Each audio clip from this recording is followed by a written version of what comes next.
Right, welcome everybody to today's full council meeting. We'll just start very quickly with the safety information. Should there be an evacuation from the meeting today, please leave the chamber through the nearest exit, out through main reception and congregate on College Green by the cathedral.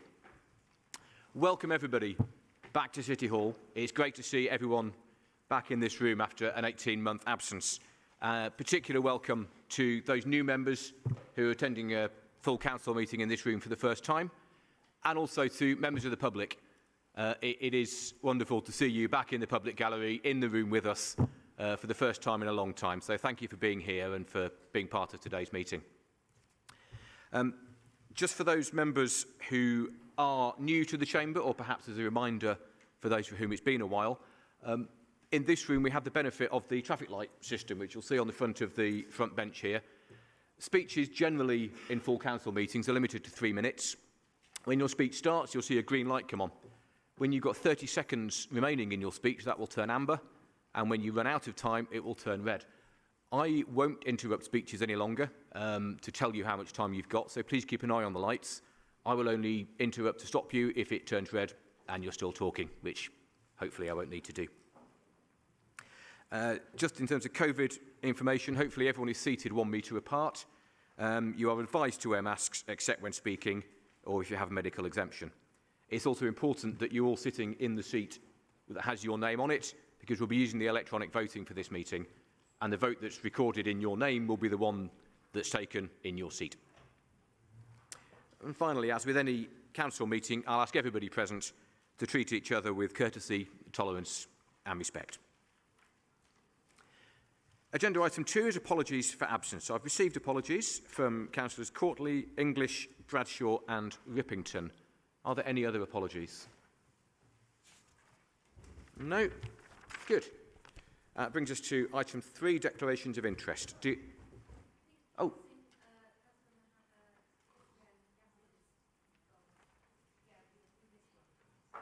Okay, we record that one. Thank you very much.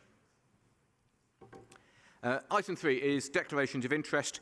Can I ask, please, whether any councillors have any interest to declare regarding items on today's agenda? Nobody? Okay. In which case we move to agenda item 4, minutes of the previous meeting. I move the minutes of the meeting of council held on the 6th of July 2021 as a correct record. Do I have a seconder? Thank you, Councillor Galandris. Can I take it that the minutes are agreed? All in favour say aye. Any against? Thank you. Then those minutes are agreed. Item 5 is Lord Mayor's business. I have one item to inform members of. There will be a service of commemoration held on Tuesday the 21st of September at 2 p.m. in the Lord Mayor's Chapel. This will be in memory and in tribute to former councillors who passed away during 2020 and 2021, and it's Alderman Claire Warren, Alderman Bill Payne and Alderman Arthur Massey. All members are invited to attend, and Democratic Services will circulate the details to the whips. That brings us to agenda item 6, which is public forum. We have 30 minutes allowed for public forum, and that will be split into 15 minutes for petitions and statements and 15 minutes for questions. Details of all petitions, statements and questions that have been received have been published on our website, and they will, I believe, appear on the screen as we go along as well. Those speaking will have 1 minute to speak, and I ask you also, as councillors do, to pay attention to those traffic lights. I will guide you as to when you get to the end of your time. Now, we've received one public petition for this meeting, which will be displayed, well, I think is being displayed on the screen.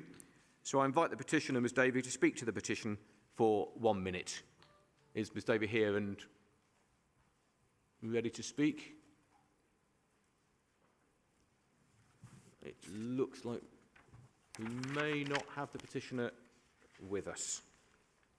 Okay, in that case, the petition will be noted in any case. So we'll move to public statements. A total of 39 public statements have been received, the list of which is appearing on the screen. And of those, 9 members of the public have indicated that they wish to speak. Those will be indicated on the list on screen, and we'll run through those in order. I'll invite each person to speak for 1 minute. Please do try and summarise your statement. All of the statements have been circulated and read by councillors, so you don't need to read the whole thing. If you can summarise within your 1 minute, it will allow us to get more people through. So the first statement is John Templar. John, are you here? Excellent. The microphone will come to you, and you'll have 1 minute to speak to your statement. Is it on? It's on. It is. Here we go then. So you're all human. You're all humans in here. So I'm going to appeal to your humanity. Just imagine 10 hours of relentless, continuous, loud, thudding, deep bass going on for 10 hours. You can hear nothing else. You cannot think. You can do nothing. How does that make you feel? Just think about it for a minute. You think, what help can I get? There's nothing. There is no help on the council website. You're completely helpless. How do you feel now? Helpless. A sense of despair, maybe. Completely alone. That's how we felt on the weekend of the 17th. Anyone in Bristol can be affected, anyone at all. So what I'm asking you to do is to support victims in this situation. You know, there is no enforcement against perpetrators. So ask yourselves what you're here for. The purpose of the council is to protect and improve the quality of life.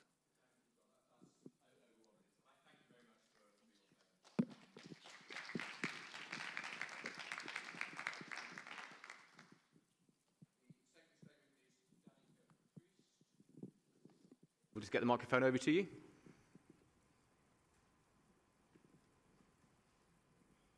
Thank you. Okay, you have 1 minute. I don't think anyone here will argue against the importance of green spaces in Bristol. What they will do is claim you can enhance or maintain the ecology of a site while building homes. This doesn't work, and I'm going to use dung beetles to prove it. Both the Western Slopes and Yew Tree Farm have animals that produce dung. Dung beetles are a major food source for rare bats. You can build the world's best bat corridor, and it won't mean a thing if their food source disappears. These are delicate ecosystems created over hundreds of years. You can't enhance or recreate them. Once they're gone forever. Housing is a billion-pound industry with the resources to influence policy. I know because I was raised by a developer. My dad worked in the industry for over 40 years, and his advice for you is, keep natural stuff in place. The effects of overbuilding are always discovered too late. As someone who isn't a homeowner, I want to remind the council that this isn't green space versus affordable housing. Both are valid emergencies that need to be dealt with equally and separately, not put against each other. It's time to listen to our wildlife experts and protect our green spaces before it's too late. Thank you.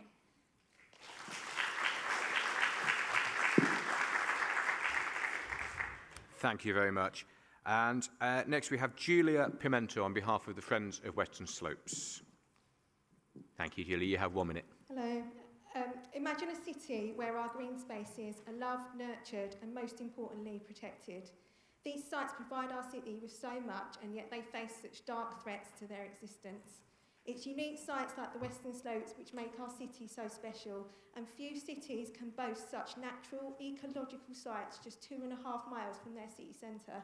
The meadow here is identified by the West of England Nature Partnership as being core grassland network, and part of the tree and woodland strategy that this council has also endorsed. Yet it's this precious meadow, precious biodiverse meadow, that is subject to be lost to hundreds of homes that few people can genuinely afford. The Avon Wildlife Trust, Environment Agency and the council's own conservation team and Chris Packham have always maintained that the Western Slopes are too ecologically important to be developed. What is the point in working with these organisations in our city if we are not going to listen? We believe this motion is the start of a really Bristol movement, and we urge you to vote for it.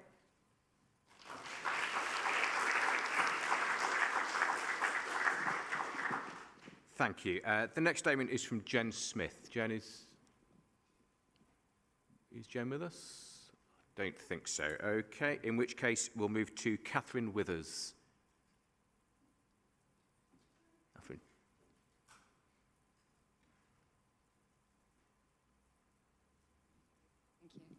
Thank you. Okay, you've got 1 minute for your statement. Okay, I need my glasses, apologies. Can I just say a massive thank you to the Mayor. Today, I woke up with a real sense of excitement and a huge weight lifted. I can dig my ponds and I can plant my walnut saplings. I can plan for the future because I finally have one.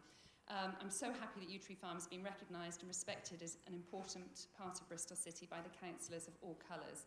Just this week, we've had a video of an otter on the farm, as well as greater and lesser horseshoe bats monitored.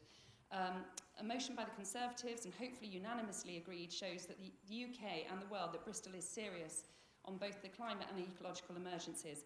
Perhaps 25 years too late, but a few years ahead at least of the other councils in the country.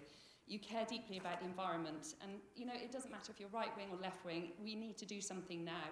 I hope tonight's motion changes Bristol and then the world. Yew Tree Farm Bat's very much above its weight for wildlife and carbon capture, as does Ashton Bay on the Western Slope. So I urge councillors tonight to vote for the motion to protect the Greenbelt and Bristol's green spaces. Please.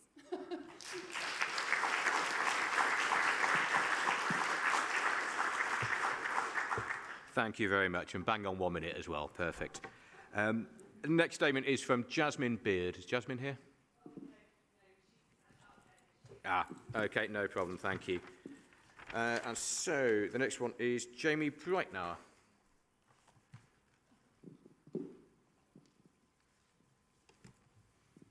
Thank you. You have 1 minute. As a Labour Party member, it might seem unusual to be supporting a motion from a Conservative councillor, but on this issue we have found common ground. I would urge the council to focus their new development plans on existing brownfield sites and take control via Gorham Homes of what is actually built and the price. I urge the council to look at alternatives to building new homes, such as purchasing existing housing stock for social housing. Around 80% of Europe's insect biomass has disappeared over the last 30 years. Wild spaces and wetlands are essential for vital insect life to prosper. Trees reduce the ambient temperature of cities, which reduces the need for energy-intensive cooling solutions. In the context of the climate crisis, building on these spaces makes little sense. Let's not allow the rush for new homes to ghettoise access to green space. Increasingly, people have to travel to and pay for access to the British countryside, something lower-income families may struggle to do. Bristol is a quirky, community-centred city known for creative solutions. Please vote to preserve green space and work on an alternative strategy for homes.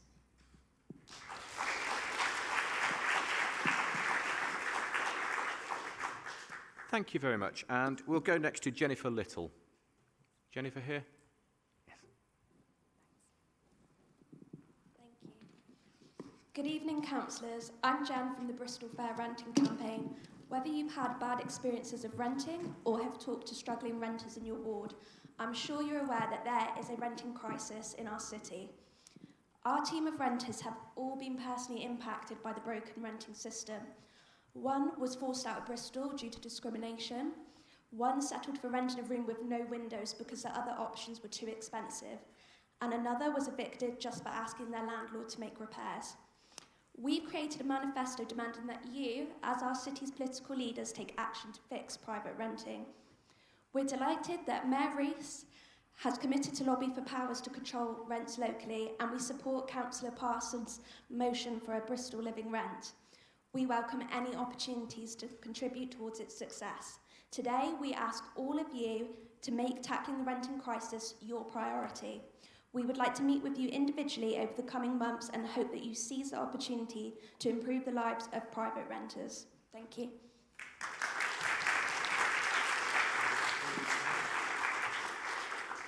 Thank you very much.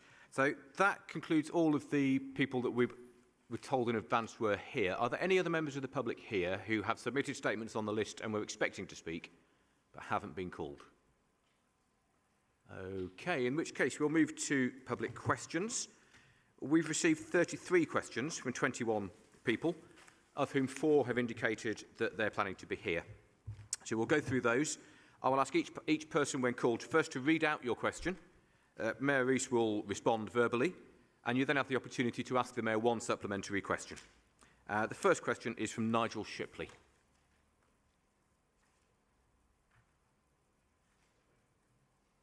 Can you hear me? Oh. Yeah. The Clean Air Government Directive, which sets the definition of legal clean air quality, does not take into account the impact of particulates, which have double the health impact of nitrogen dioxide. This is why the recent CBI survey estimates that even if the small clean air zone were to achieve a legal air quality, it would save only 20 lives. So my question is, will the council now accept that achieving legal air quality is insufficient? And what will the council do to achieve healthy air, which will save the maximum number of lives? So our point from the very beginning in our discussions, you might say, with government have been that clean air zones are a very blunt instrument, introduced and very unsatisfactory in many ways, introduced because of the lack of action over previous decades. But nonetheless, it's the avenue that's available to us at the moment, partly under threat of legal, partly under legal threat. We believe more should happen, and we've done more already, even before the clean air zone. We introduced pedestrianisation of the old city, closed Bristol Bridge, Baldwin Street, put a bus gate on both, put in place plans, again, actually in line with some of the last conversation, prioritised brownfield sites in the middle of the city for our expanding population, building more densely in the middle of Bristol, so we got people in active travel zones to relieve pressure on our transport networks. We've also reached out to government on wood burners, and actually I have talked to one of the most prominent climate campaign groups on the impact on wood burners, and it was something they didn't want to touch.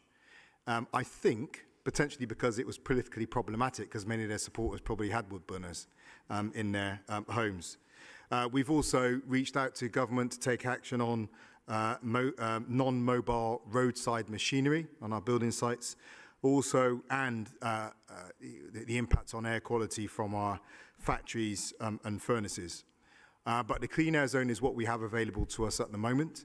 I shared with councillors earlier on that a major piece of work we're involved in lead up to COP is getting access to the scale of finance we need to change the way the city actually functions, so that we can decarbonise, protect nature and clean up our air. I would also just stress the point that we need to be incredibly careful that the way we transition to a cleaner air city, or the measures we have to take and decarbonise to make sure we have a just transition. Taking an extreme example, some of the measures that were lobbied at me for a quick action because clean air was everything would have had a disproportionate impact on some of the lowest income people, and not just them actually, people on middle incomes in the city as well, asking them to pay a disproportionate price for that transition. That means ultimately you could lose the democratic mandate for the scale and pace of change we need to pursue to meet all the targets we have in the city. So we're doing what we can with the resource we have, with the opportunities we have right now, but working with the One City plan, working with our wider citywide clean air plan. It's not just about the council, but about all the institutions that shape life in Bristol, universities, National Health Service, business, to take us beyond the levels that the CAS is modelled to deliver us. Thank you. Would you like to ask a follow-up question? Thank you for that reply. Can you give me some advice? How can environmental groups work with yourself and the council to help to achieve healthy air in Bristol? Well, there are a number of ways I would say, and I think it's a real challenge to the environmental movement, actually, on its. This is politics, right? Race and class diversity. The ability to transition into low-impact lifestyles, to buy locally sourced food and food that isn't tied up with a negative, kind of destructive wider food industry, can actually be a privilege of having an amount of disposable income at the end of the month. So one of the first things I would like the environmental movement to do is to be much more inclusive and to hear the voices of those people who were left behind, whose immediate priority, whose immediate existential threat is, am I going to be able to feed my children tomorrow? is my child being groomed by county lines? I've been dismayed sometimes at the one-dimensional approach at climate campaigns, which seem to have been shaped around trying to present anyone who doesn't agree with their analysis, their approach, their strategy as not caring. When that's not true, we're just balancing a whole bunch of competing priorities. I think that if we took that approach, we'd be able to build the kind of coalitions we need to make real progress. Outside of that, as I shared earlier on, one of the biggest challenges we face is finance. It's not banners, it's not T-shirts, it's how do we pay for decarbonisation? How do we pay for the transformation in our transport systems that means that we won't be pumping filth out into our air for us to breathe in? And on that sense, join us in lobbying government to make sure that what COP does is not just deliver a bunch of announcements, but actually talks about talks and plans for the availability of the billions of pounds it needs for us to transform what our city is. Dare I say, because you're in those benches as well, we also need to have a conversation around housing. We have brought forward a number of brownfield sites in the middle of the city. We've raised the issue of density in Bristol. We've raised the issue of height within Bristol in the name of that density, all part of allowing people to live within active travel zones and also to prevent urban sprawl. We've taken a lot of political hits for raising those questions. And yet those are the difficult choices cities need to make to minimize the price the planet pays for us meeting the needs of our population. Enter into those difficult decisions as well. Western Harbour, Baltic Wharf. If we don't build houses on these brownfield city centre sites, in the face of growing campaigns, then where are they going to go? And if we don't build houses in the alternative places, then we continue with our housing crisis. So enter into the fullness of that debate, and you'll be absolutely welcome. Thank you. We'll now move to questions 18 and 19 on the list from John Templar. John, I'll ask you to ask your questions to the Mayor one at a time, and on each response, you're entitled to one follow-up question. We'll just wait. The microphone's behind you. Thanks. Right, Marvin. Quick question then, number one. So this is regarding public statement number one. This is this illegal rave situation. So I was just asking you, were you aware that there was no longer any kind of service provision to deal with this kind of antisocial behaviour, sort of noise pollution? It's apparently seems to have dropped off the website in 2016, I think. I just wondered if you were aware of it, first of all. We're aware of the difficulties, there. And if I can just say at the beginning, having heard your statement and actually read before we came in as well, I appreciate the challenge you're facing. I don't want to say I sympathise because that can sound really twee, but, I've been in a situation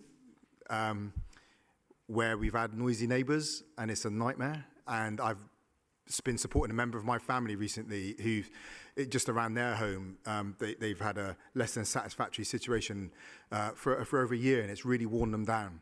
And so I appreciate just what you shared about getting to that sense of feeling hopeless. What I would say is there was a couple of things. We have already written to Mark Shelford, the Police Crime Commissioner, because to be able to intervene, I was just checking with Mike, our Chief Exec again, to be able to intervene, we do actually need to have police presence, so we're limited in our powers. So I've just dropped a note to Mark Shelford to say, can we have a conversation about it? And I just made an extra note. I was struck by what you said earlier on, that you went on our website and you couldn't find any direction as well. So I'll ask, the team to have a look at the website and see what, advice we are or not given and how accessible it is for people who end up in situations that you've faced. Thank you. Would you like to ask any follow-up to that question? If I could, please. Yeah. Please. It was really actually that. It was about what solutions can you offer to ensure this kind of exploitation is dealt with sort of robustly, to stop people's quality of lives sort of further degrading, because at the moment it just feels like with that service removed, it just feels like we're just left to our own devices. And again, I hear what you say. That moment you feel alone, you feel hopeless. Where can you go to get support? You can't personally go out and confront a group of people that could be dangerous. So I appreciate that. Hence, like I said, I've written to Mark. I've asked Mark if we can have a chat. I've said in the meantime, we'll monitor the situation and we'll look at the advice that we've made available. I might also suggest that just so it's on record as well, to make sure we've got that running base of evidence, that you log it with your councillors as well, so they're aware of what's going on, and we can begin to see if the patterns are developing as well, which will really help with the allocation of resources. Thank you. John, you're entitled to a follow-up question if you'd like one. No, thank you very much. In which case, we move on to question number 32, which is from Suzanne Audrey. Thank you. The background to it is quite lengthy. I'm assuming Marvin has read it, or I'm hoping he's read it. So my concern is about the increasing number of children living in high-rise towers. And I wanted to ask Marvin his views on whether or not the balconies and the communal roof terraces of high-rise flats are suitable for children's play.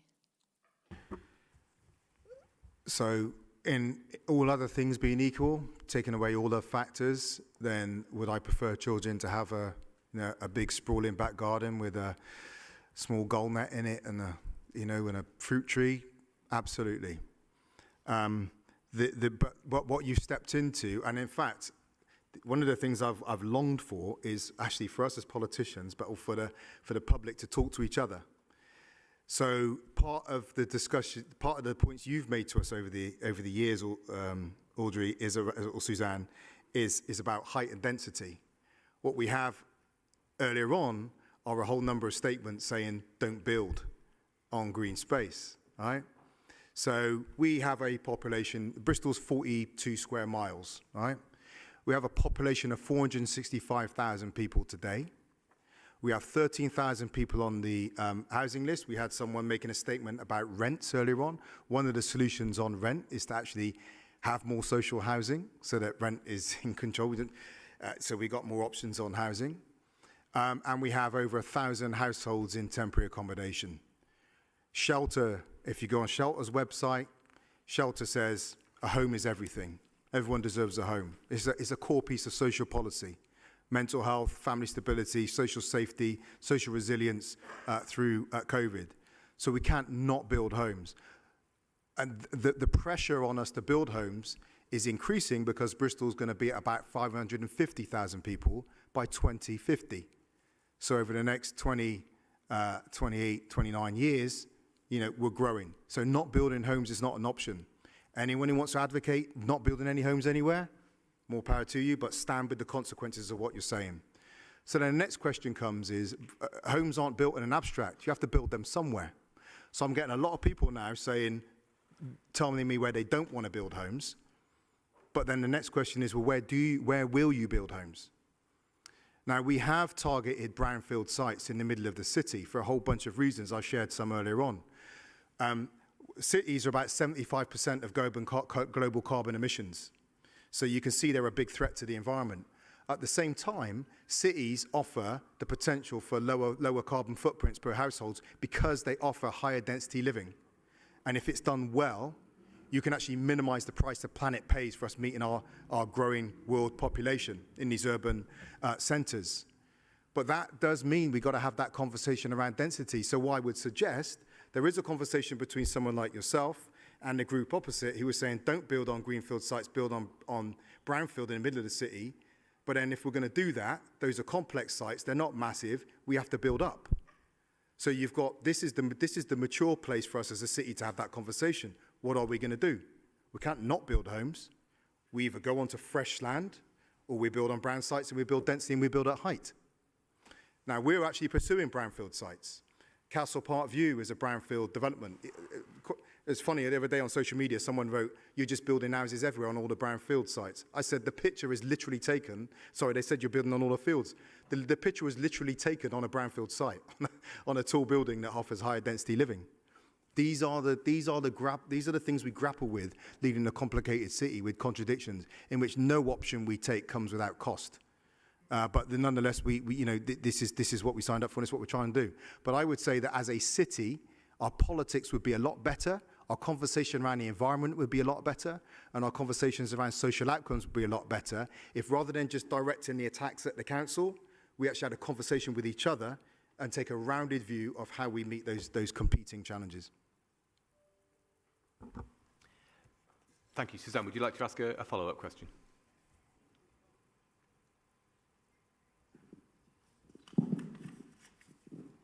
Sorry about that. Marvin, I'm familiar with loads of that. I've studied this a long time. But I just wonder, have you been to the Gorbals in Glasgow where they blew up their tower blocks and replaced them with high-density, low to medium-rise developments, which are a huge success, all sorts of different tenures? And I just wondered if you have been to a place like that, and if you haven't, whether there's any chance at all that you would make a visit to the new Gorbals.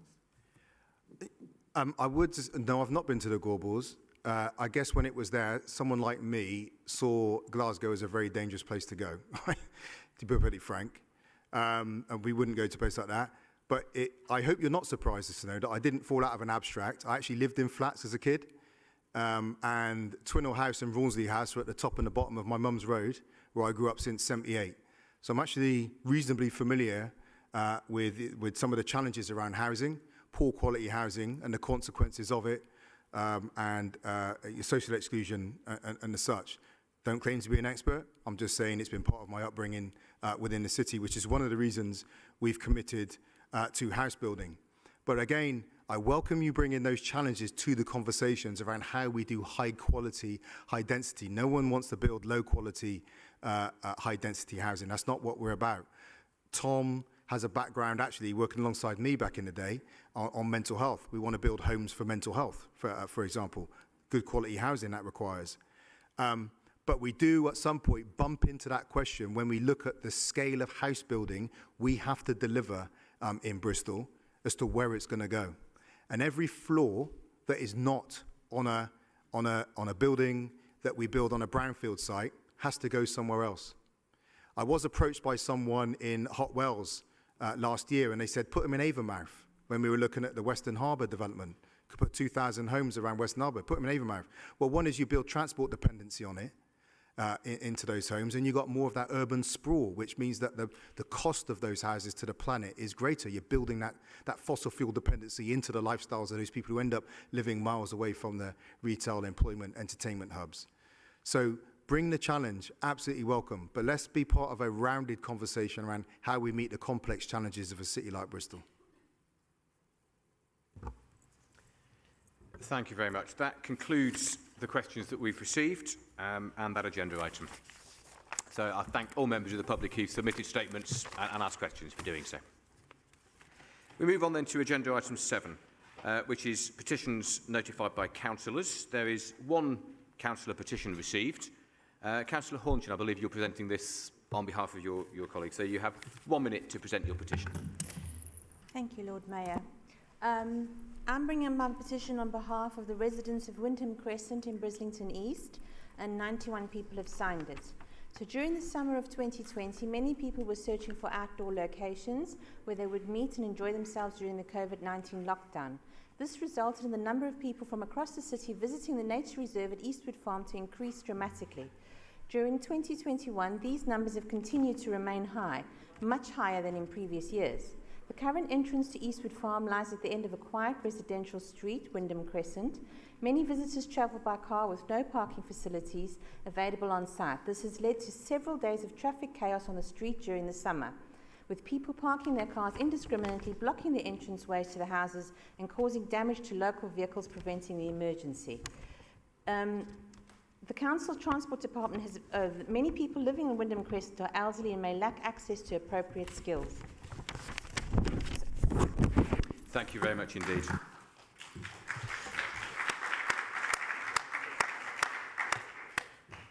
Thank you. A written reply will be provided to that petition, and that concludes that agenda item. So we move on to item 8, which is an update from our Youth Mayors and Youth Council. I'm delighted to welcome the city's Youth Mayors, Alice Towell and John Wayman, to the meeting. Just before I ask you guys to speak, I'm just going to ask Mayor Rees to introduce the item. Mayor Rees, you have 3 minutes. Thank you, and it's always an honour to... it's worth listening to what the Youth Mayors have to say, actually. But there you go. It's fantastic to have the Youth Mayors here, again. We've worked with them. I've been working with them consistently over the last over a year and a half now. We meet monthly. We work through some of the pressing issues facing the city. There are a couple of things that I would just raise about their approach to city leadership and policy that I think is worth us all noting. One is on that very point we just made. I've been so impressed by their ability to wrestle with complexity and to think about the longer term. So we have actually talked about the limited land surface area in the city, the need to align climate, ecology, inclusion, tackle poverty, build homes, and all the rest of it. And we've had those very gritty conversations around how those issues align or do not align. In that space too, it's worth pointing out just how committed they've been to inclusion in the political sphere. Recognizing the social hierarchies that play themselves out in our political system, play themselves out in this chamber, and means that certain voices are heard, certain voices get elected and get the platform, while others don't. It's been incredibly impressive. The second thing I would point out is just to acknowledge the scale of impact they've had. We talked early doors about reaching out to mayors around the world, youth mayors around the world. The next time they came back to meet me, they had a group of about 16 youth mayors across the UK, and then they reached out through Eurocities, the Commonwealth Local Government Forum, and even into the United States, I understand, and had been in touch with youth politicians about organising and raising their voices on the global stage. That is coming out of Bristol, which is amazing. No one else was doing that. Our youth mayors did it. So as much as say, we've got some fantastic young leaders. Really honoured to introduce them today. Thank you very much. Alice, John, welcome back to Full Council. It's good to see you in real life this time and not faces on a screen. So I'll invite you now to present your report to the Council. So hi, I'm John. I am one of the two youth mayors. So hi, I'm Alice and I'm the other youth mayor, and it is lovely to be back. And it's also really nice to be standing here so we can see all of your faces. We used to present from back there, and as I'm aware, quite a few of the councillors used to get in trouble for turning around to look at us. So it's really nice to be able to see all of you. So unfortunately, with COVID still being a problem, the Youth Council has had to continue working online instead of moving back to in-person meetings. Although this means our progress on some issues has stalled a little, especially with many of our members also having to deal with the pressures of online learning, we've still been busy and we have lots to tell you about. However, we have recently had one face-to-face meeting, which was very nice as we hadn't seen each other in 18 months. Also, due to COVID, we had to cancel the Bristol Big Vote, and a number of our youth councillors are staying on until February 2022. However, we are recruiting for a number of positions which will be elected by application forums. And normally we would have representatives from each of the Youth Council's campaign groups here, but now it's just me and Alice presenting to you. So we thought we'd start by just explaining a little bit about the Youth Council, because we're aware that quite a lot of you have been elected since we were last in. So the Bristol City Youth Council are a group of 32 elected and 5 co-opted members from all over the city that work to represent young people. We have co-optees from Unity Youth Forum, Listening Partnership, Children Care Council, the Young Carers and Freedom Youth. Ordinarily, as John said, we're elected in the Bristol Big Vote, and this will be really excitingly running for the first time since COVID in February 2022. From this group, we internally elect 2 youth mayors, myself and John, 2 members of Youth Parliament, Molly and Leah, and a chair. We also have campaign groups, so we have one formal, one campaign meeting a month, and they aim to change Bristol for the better of young people across 3 areas, which are outlined in our manifesto. So now we're just going to be reading some brief statements from the campaign groups who unfortunately can't be here today to let you know what they've been up to. So from the Environment and Transport Group, which I am on, so in light of central government's recent focus on encouraging uptake of walking and cycling, the Youth Council ran a survey earlier this year around young people's journeys to and from school.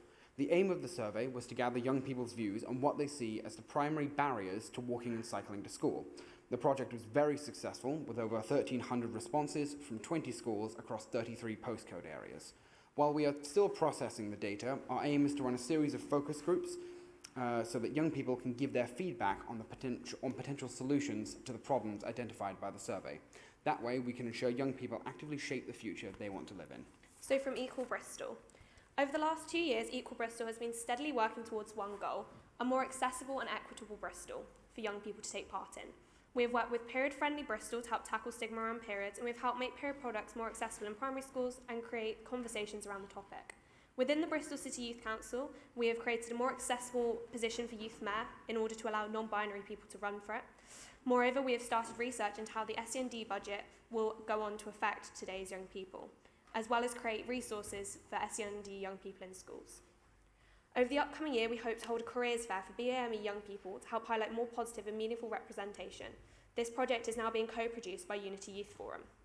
Additionally, we hope to publish a scheme of work looking at periods in a more useful way, making sure the curriculum focuses on real lived experiences of people with periods in Bristol, as well as making sure young people have information about where to get help from. We've also reached out to all schools, and we will be reaching out to all schools in Bristol who are included in the list of schools with prevalent sexual harassment to ask how they intend to tackle the issue. We'll then be posting this on social media to ensure that young people can hold their schools accountable.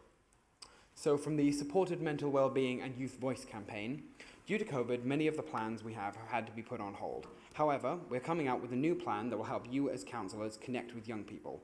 We're developing a set of resources to help young people better express their views and opinions to councillors so you can help represent their views and opinions better.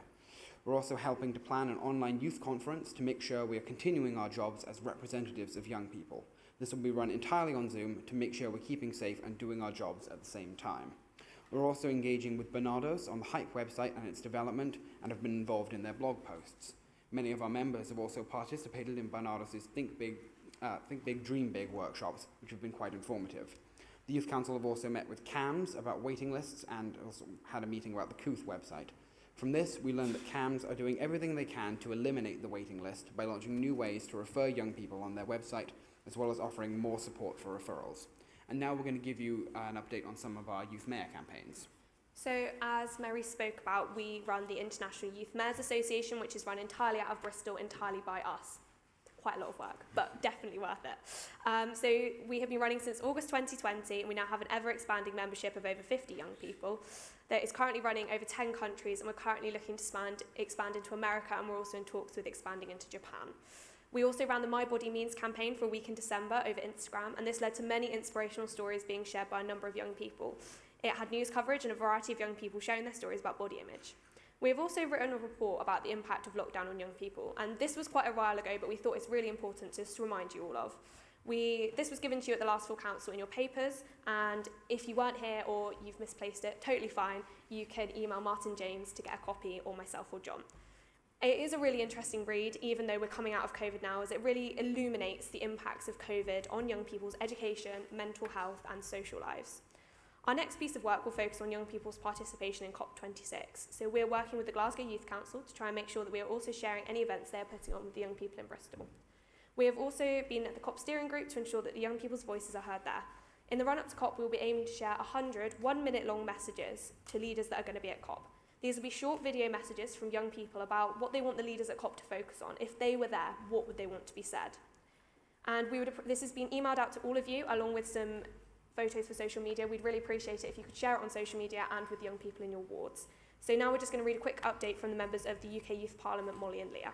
So yes, as Alice mentioned, Molly and Leah are two UK Youth Parliament members, and one of our campaigns, the South West Youth Parliament, has campaigned during their regional meetings to form a regional online campaign around environment. The aim of the work was to ensure councils in the South West have clear and accessible plans available to young people. We felt that the Bristol environmental plans and their accessibility was exemplary in comparison with the rest of the region, so we spent our time aiding the MYPs from Plymouth and Dorset. And around knife crime, this year we also started a regional campaign centred around protecting young people from knife crime. We wanted to promote education around knife crime within schools in the South West. To best inform our campaign for support, we created a survey to collate the opinions of young people in our local areas. Our survey focused on personal experience, prevention, media portrayal, and the impact of COVID-19 on knife crime. Interestingly, 50% of people had considered carrying a knife, and 66% had witnessed an incident involving knives. We hope that the information provided to us in the survey will allow us to tailor our education to best fit the needs of young people, as well as provide us with suggestions for improvements to bring to key decision makers. And also, the UK Youth Parliament campaigns for 2021 are Free University, supporting our mental health, and taking action on the climate emergency with a focus on stopping plastic pollution. Moving forward, the UK Youth Parliament will work regionally and locally on these campaigns, as well as continue to support their previous campaigns. So now there are just a few more, not admin-y, other interesting things we've been doing that we thought we'd let you all know about. So the Youth Voice Conference is something we run annually but haven't been able to do due to COVID. So this year we ran the Youth Voice Consult for the first time. And we were able to hear from a variety of young voices from across the city. And with this success, we're now planning the real Youth Voice Conference, which we hope to run early next year, on the following themes which were identified at the Youth Voice Consult: reforming curriculum, mental health, inequality, and supporting schools with lack of youth voice. We realised quickly that these problems are all linked in together, and it was really evident that this was a wider web of problems. When the time comes, please look out for your invites. Unity Youth Forum is one of our co-opted groups, and they wanted us to share this with you. Unity Youth Forum is one of the Youth Council's main co-opted groups. Unity Youth Forum is a place where BAME young people can come together and express their voices and share their experiences in a safe place. The young people of Unity are currently working on their priorities and plan for the year ahead. Some of the ideas at the moment are projects around police relationships with the BAME community and education and awareness in schools around racism and microaggressions. And the youth mayors continue to sit on the One City Children and Young People's Board, ensuring that the direct voice of young people is brought into the mix. It also continues to be an excellent place for many influential voices dedicated to youth work to meet, discuss ideas and collaborate for the benefit of Bristol's children and young people. Recent actions include signing off on the belonging strategy alongside discussions of the other top priorities for this year, which are youth transport and tackling digital exclusion. And the Youth Council have also been working on a survey to engage with young people about park use in Bristol. This was successful and was undertaken by detached workers. And hopefully the findings will inform how we can develop parks across the city for young people and make sure they remain relevant. Excitingly, we've also been involved with the police on a number of pieces of work. So we've been asked to undertake some research for the police on interactions between young people and the police. This will be undertaken through a survey due to COVID, and we'd appreciate if you would be able to share it. The link has been shared to you along with a photo that you can use as an infographic for social media. We have also been consulted about a new project called The Blunt Truth, which the police and the NHS hope to launch in schools. This is around reporting knife crime in school, and we wholeheartedly recommend that you support this when the time comes. We believe this is a really important piece of work to be getting out to Bristol schools. And I also wanted to add on more of a personal note that this will be my last time reporting at a full council, as I'm headed off to university in October, so next month, and as such I'll be resigning from my position as youth mayor. Although the reality of seemingly never-ending Zoom meetings wasn't quite what I signed up for back in February 2020, nevertheless I've cherished my time as youth mayor. It's taught me a lot about the workings of local politics, and I'm proud to have had the opportunity to champion the voice of young people in meetings such as this one. And for that opportunity, I thank you. So thank you very much for listening. We really appreciate your time. As always, we're always on the end of an email. Well, John will be until the end of next month, but you're free to ambush him at any point if you want to.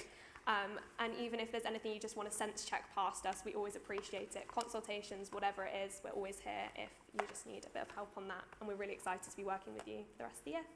Thank you. Thank you.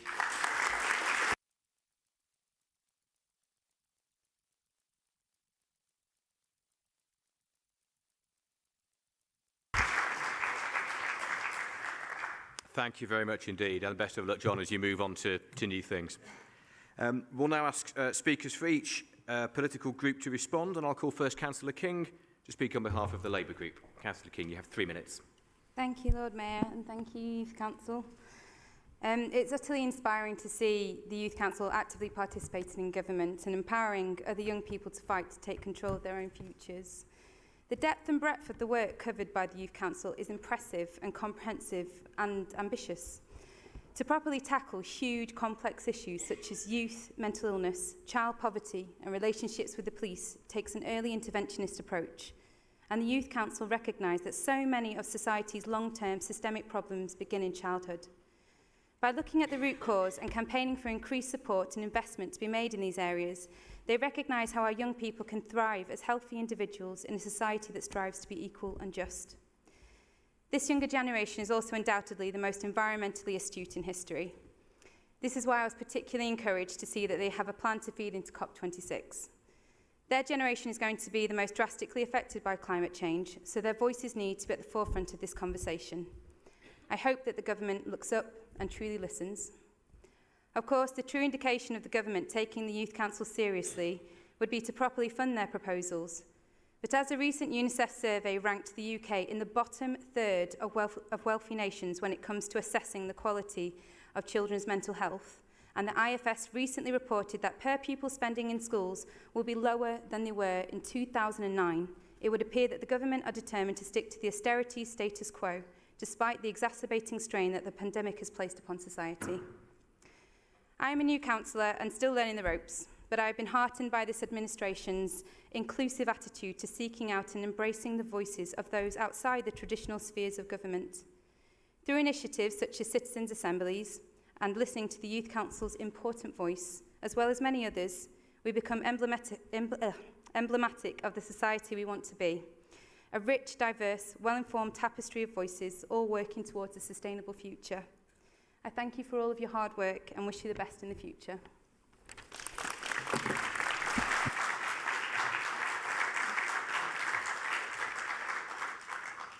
Thank you very much. And I now call Councillor Townsend to respond on behalf of the Green Group. Again, you have 3 minutes, Councillor Townsend.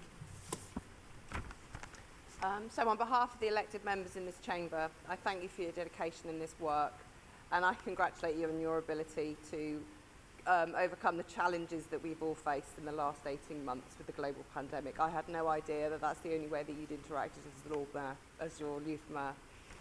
Locally, nationally and globally, the impact of this virus has highlighted the inequalities and the inequities that exist within people's day-to-day lives across the globe. For some, it appears that this has been the first time that the levels of wealth and opportunity concentration has been exposed to them. For others, it has left us wondering where these people have been living and how they have apparently moved through our world without noticing the obscene levels of wealth juxtaposed with equally obscene levels of poverty. We witness this at a global level, but we also see it outside of our own front doors. We see it in our own city, our own streets that we walk through daily, institutions that are apparently established to serve us, and even in the quality of the air that we breathe. It is clear from your work that your understanding of this crisis remains one of system change, enabling individuals to make the necessary alterations to bring about the required protection of our environment. We see this in your work on how young people travel, your continued calls year on year to make public transport more accessible for you and your peers. This is something that remains incomplete.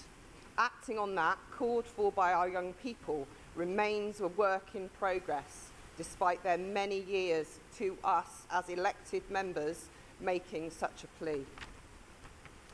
Your inquiries around how sustainable transport methods can be used and encouraged to access your education, and is also a reflection on how this city's younger generation are pushing for system change.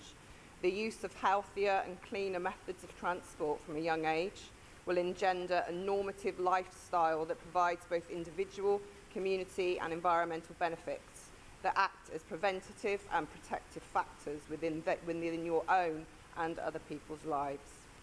Finally, we commend your recognition of the importance of interpersonal relationships, be those between your own peer groups, supporting well-being in challenging harmful behaviour, young people feeling the need to carry a knife to feel safe on the streets in which we all live is a damning indictment of institutional and leadership failures across society.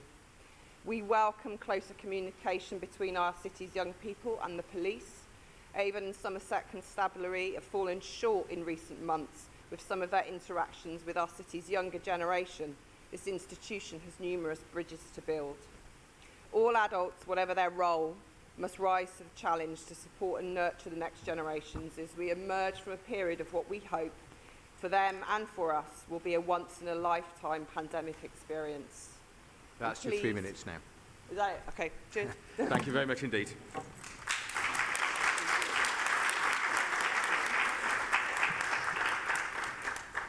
And I now call Councillor Michello of the Conservative Group. Councillor, you have 3 minutes. Thank you, my Lord Mayor. Along with all the others in this chamber, I welcome this opportunity to receive this report and to say a few words to express our gratitude for their work over the last challenging 12 months.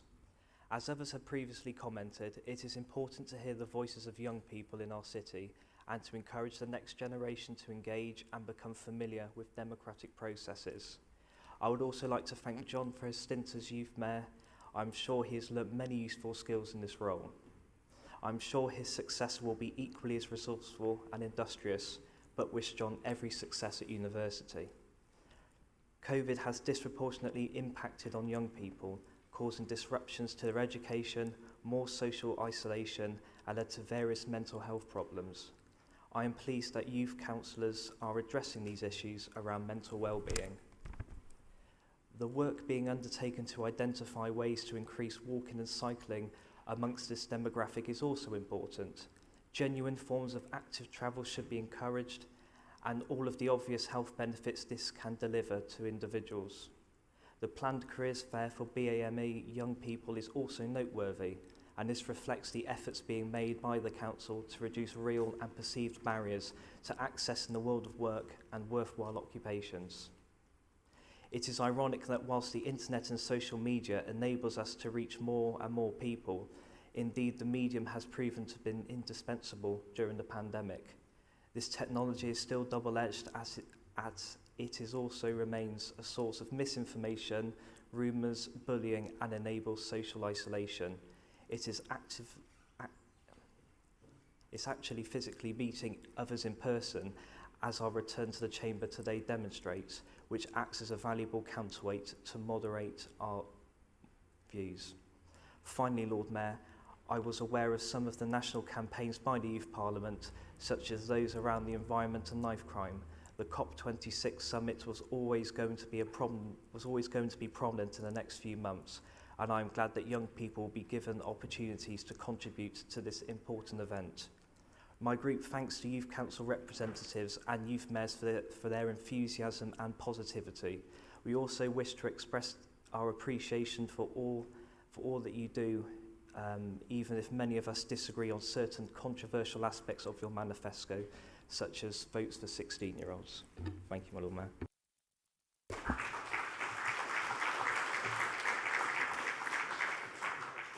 Thank you very much.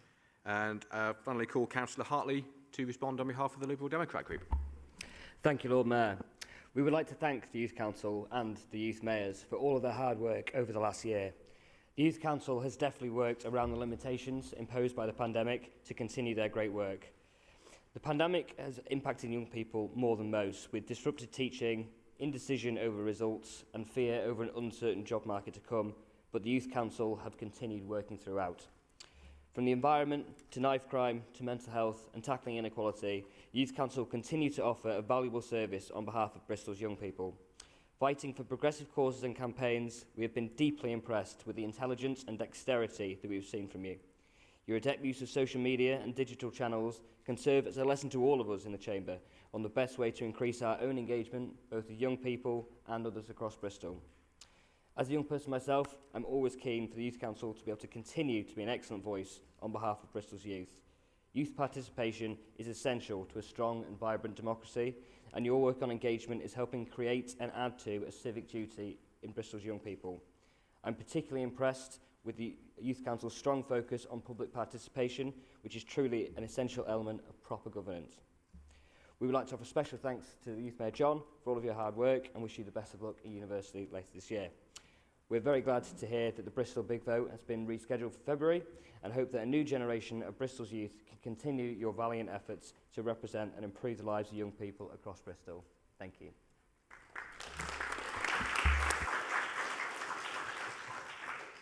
Thank you very much indeed. I'll just say, Councillor Townsend, I'd forgotten that was your maiden speech, and I would have given you a bit more leeway on time if I'd remembered, so sorry for cutting you off at the end of that. That does conclude the debate. Council notes the report, and thank you once again to you both for attending.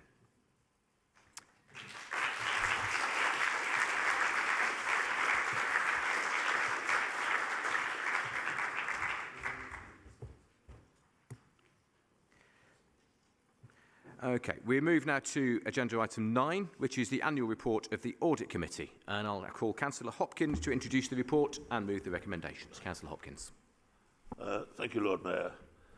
Firstly, thank you to the internal and independent auditors, the councillors and independent members from last year who contributed to last year's work and this report. Our first half report for this year will be with you shortly, and we will have learnt from things which went well and things did not go quite so well last year. Thanks to committee members who went through this year's extensive training. Our purpose is highlighted at the start of the report, and it is not to count up the financial cost when something has gone wrong, but to advise on governance, risk and practice to help prevent major problems.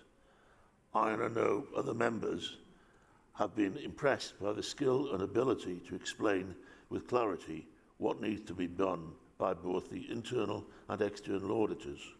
In the main, where they have expressed concerns, in brackets, limited assurance is the word it's used, the management responds and amends practice. But where there is a failure to take on board, the committee has a vital role to play and must report back to this full council. The report lists a large number of areas that were looked at and considered, and for the most part, with limited concerns or things being put right reasonably quickly. But para 4.8 is important to note. Our external auditors noted significant concerns about the governance of Bristol Energy, and we're clear that the committee should have had more and earlier involvement. The council held a special meeting to commit itself to following the advice. A report will come out later this year from our independent auditors, which will attempt to explain and to show how the serious failings arose and how we may avoid repeats. Thank you.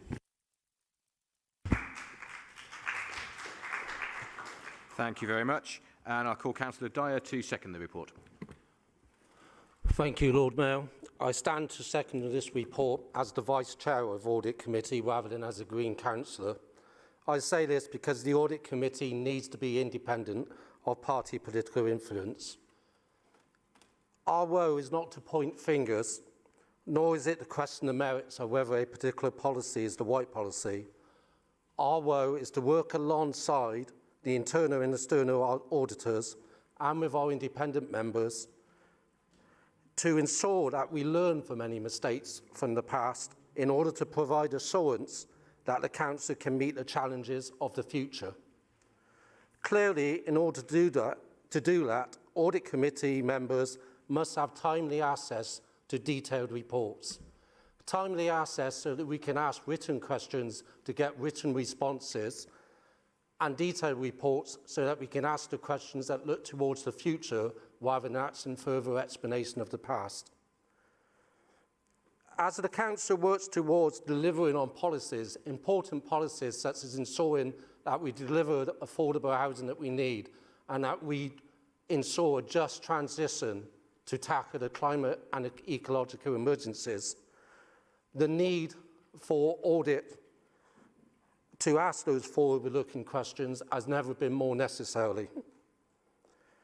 I therefore fully support what the Chair has just said, and I look forward to working with my fellow members of Audit Committee, with the external and internal auditing team to ensure that we are able to help the Council ensure delivery that the City needs. Thank you.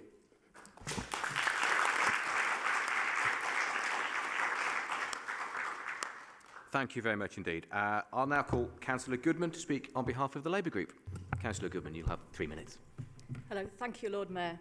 I'd like to start by thanking members of the 2020 to 21 Audit Committee for their work last year, especially former Councillor Mark Brain for his work chairing the committee. The importance of Audit Committee cannot be understated. It provides an invaluable oversight and scrutiny for Bristol City Council and ensures that governance, risk management and control systems are in place and are working effectively. Audit Committee proved particularly important in the last year during the pandemic. Bristol City Council distributed over £140 million in grants to individuals and businesses at a speed and scale that hasn't ever happened before. It was essential that proper oversight was given to this process, and so I'd like to thank last year's members for ensuring that this was the case, as well as the administration and council officers for ensuring these grants were successfully and appropriately distributed. I look forward to working with other members of the Audit Committee to give oversight to the Council's spending across the City and continuing the last committee's work to improve checks and balances within the Council. Thank you.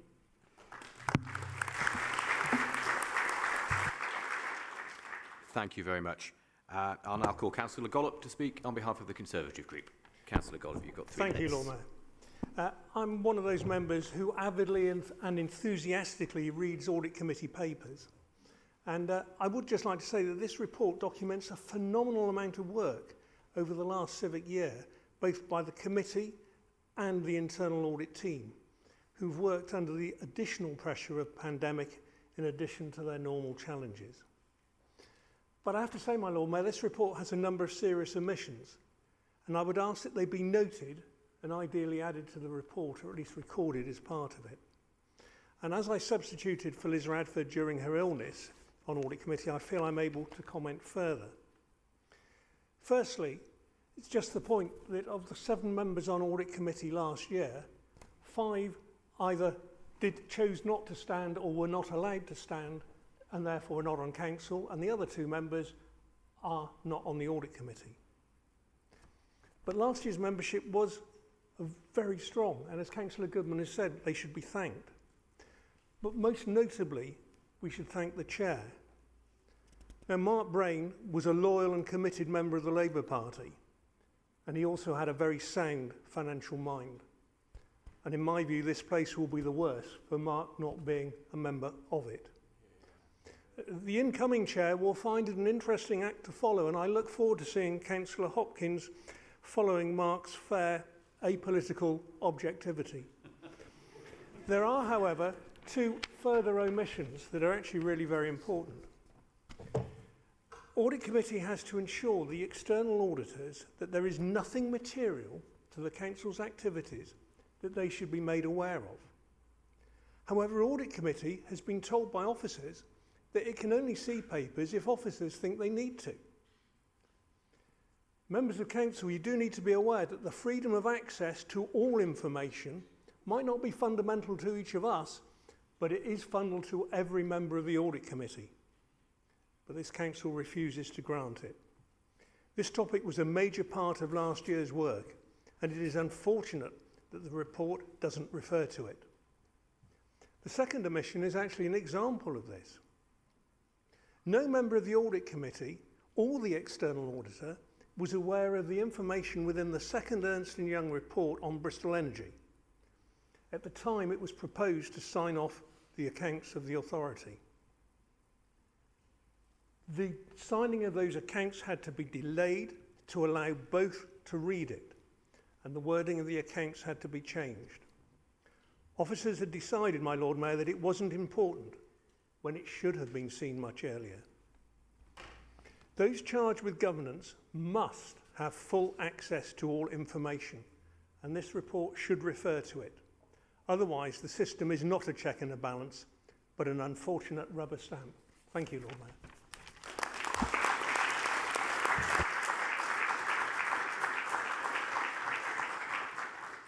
Thank you very much. That concludes the debate. The recommendation is to note the report, and so the report is noted. We move then to agenda item 10, reference from Human Resources Committee on selection committee size and composition. And I'll invite Councillor White to introduce the report and move the recommendations. Thank you very much. I present this report as the chair of the HR committee, and I'll take up very little time as I think the paper included in the pack is fairly brief and pretty self-explanatory. Oh, I am losing my voice. The item outlines a common sense proposal to reduce the number of elected members on recruitment panels from 9 to 6. It follows HR advice on good practice and how to get the best results of an interview selection panel. 9 people can be intimidating or confusing and adds little to the process. Indeed, in many cases, 9 people would mean that not even every member of the selection committee would get to ask a question of the candidates. The proposal was discussed and universally agreed at the HR committee on the 22nd of July, and I ask members to support the proposal. Thank you very much. And I'll call Councillor Pearce now to second the report. Thank you, Lord Mayor. It's nice to be back, isn't it? I've missed our little chats, Mark. I'm looking forward to it later. So, this is an eminently sensible, common sense change to arrangements. It was universally welcomed within the HR committee. I rise and now sit to second this report.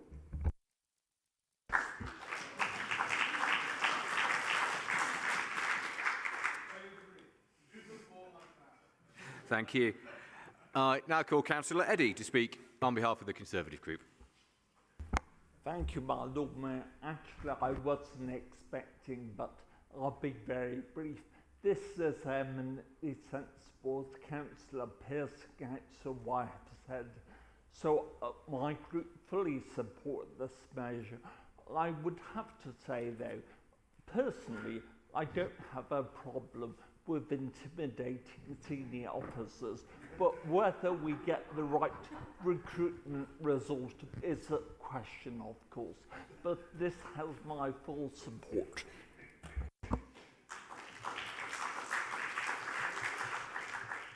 Thank you, Councillor Eddy. And finally, Councillor Classic on behalf of the Liberal Democrat Group. Thank you. So I will also keep this very brief. As somebody who has spent a significant portion of this year being a candidate in job interviews, I certainly wouldn't want to walk into one with 9 people on the panel. Our panel should set good candidates up to succeed, not to fail, and so we support this as well.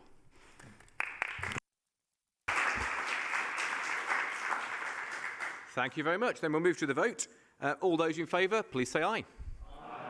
Anybody against? No, then the recommendation is carried. Thank you.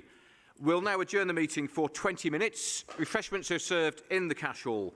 We would ask, please, for COVID separation, that Labour and Liberal Democrat groups head out through the doors to reception and use the stairs at the Park Street end of the building. That's that way. And Green and Conservative councillors head out through the conference hall behind me and use the stairs at that end of the building. Please be back in your seats by 2:55.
Right, welcome back, everybody.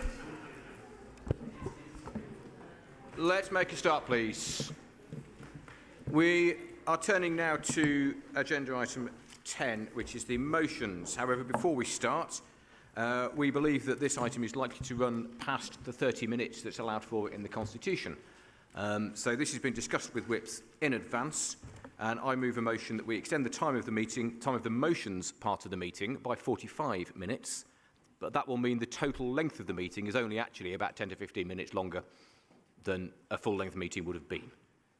So this has been discussed with whips in advance, so unless anybody wishes to make an objection to that, I'm going to take that as accepted. Lovely. Thank you very much. Okay. Just before we move to motions, for the benefit of members who are meeting in this room for the first time, we will be using the electronic voting system for these votes. There'll be a series of votes on motions and amendments to them. In front of you, you'll have the buttons as displayed on the slide. When I call for a vote, you have a period of around 15 seconds to press the relevant button. If you want to vote for the motion or amendment that's before us, you press the plus, and if you want to vote against it, you press the minus. As I said at the start of the meeting, it's important you're sitting in the seat with your name on, because the system has been programmed with all of those names to record the vote of each individual councillor. Once the vote has been taken, the results will appear on the screens. If you believe your vote has been wrongly recorded, please indicate and let us know that straight away. Otherwise, that is the vote that will be recorded in your name. So, we move first of all to the golden motion and agenda item 10. This is the Conservative Group motion to protect the Greenbelt and Bristol's green spaces. The motion is on the website and will be shown on the screen during the first speech. And so I call Councillor Eddy of the Conservative Group to propose the motion. You have 3 minutes, Councillor Eddy. Lord Mayor, I've got pleasure in moving the motion standing in my name tonight. Firstly, I want to address directly likely attacks from my Labour critics. Firstly, this motion is about Bristol, and it is not a defence of the current government's national planning reforms.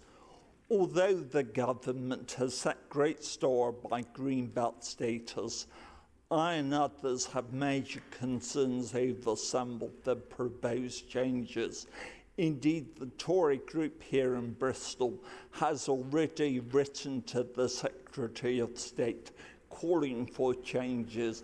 I sincerely hope to see radical changes as the reforms emerge. Since 2004, I have been my group's housing spokesman, so I know acutely the depths of the housing crisis here. As anyone who has served with me on the DC committee will attest, I am equally passionate about the regeneration of our city, and certainly no NIMBY.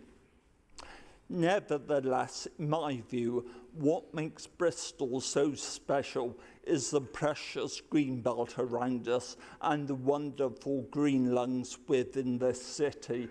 During the COVID pandemic, I think more of our citizens have discovered that.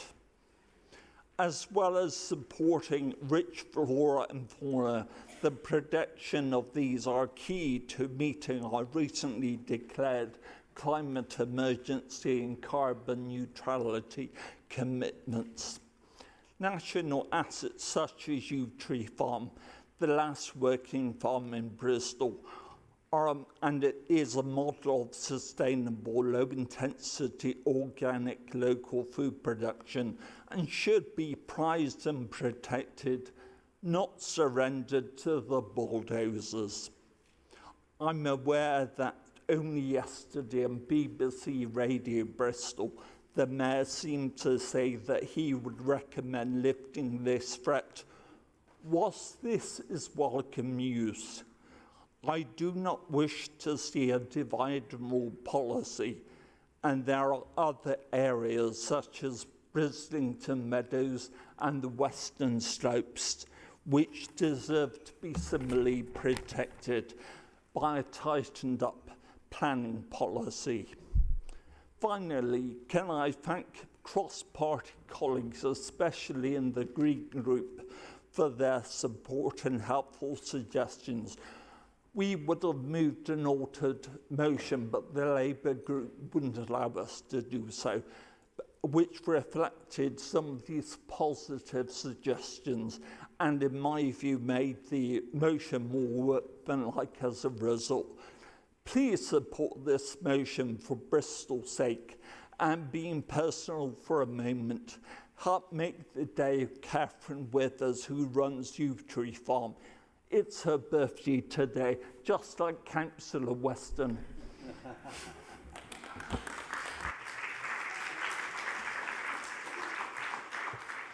Thank you, Councillor Eddy. And I now call Councillor Hucker of the Conservative Group to second the motion. Councillor Hucker, you have 3 minutes. My Lord Mayor, I'm very pleased to second this motion. The resolution provides members with a reminder of the important functions served by the Green Belt. Post-pandemic, there is now much greater emphasis to be put on increasing urban food production with the aim of making the city more self-sufficient and resilient to future crises. There is also a need for planners and policymakers to be clear and consistent in their strategic planning. For example, although not on council at the time, I well recall the efforts of my colleague, Councillor Leslie Alexander, campaigning to try to save top-graded agricultural land along the M32 from development. The city is basking in the reflected glory of Gold Sustainable Food City status for its commitment to growing food locally, at a time when the threat to the viability of the city's last working farm in South Bristol needs to be removed once and for all. We welcome the rethink that appears to be taking place over building on important green spaces, but believe this needs to go further and made into a firm commitment. Of course, my ward continues to face pressure from within and without to accommodate extra housing and infrastructure. Over the border, new development in Whitchurch Village is putting pressure on Stockwood.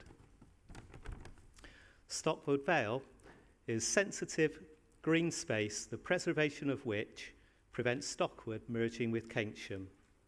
Residents rightly expect their local councillors to fight to keep their open spaces from being destroyed so that these can be enjoyed by future generations. We will continue to do so. My Lord Mayor, it is too early to say with certainty what the economy will look like as we emerge from COVID, but there are bound to be many opportunities to repurpose a lot of empty retail and commercial premises for desperately needed housing.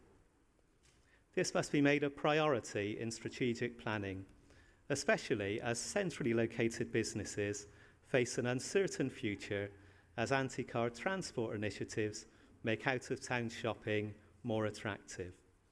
I commend this resolution and hope it will command majority support today in this chamber.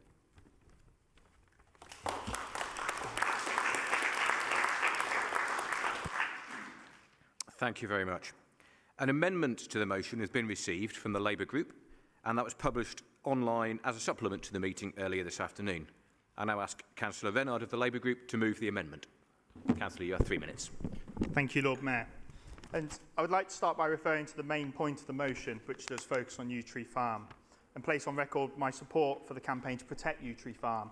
Houses should not be built there, and we will do all we can to prevent development there. That's a cast-iron commitment that the Mayor has also recently stated. If anyone had asked me that, I could have told them that, and there's no need to spend full council time on this, especially as it's a planning and local plan issue, which at the current time is not a matter for full council.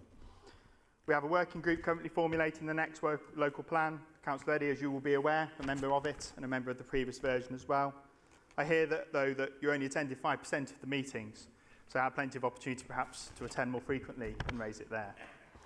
So you will have to forgive me for thinking that maybe he's more interested in the headlines than about influencing policy.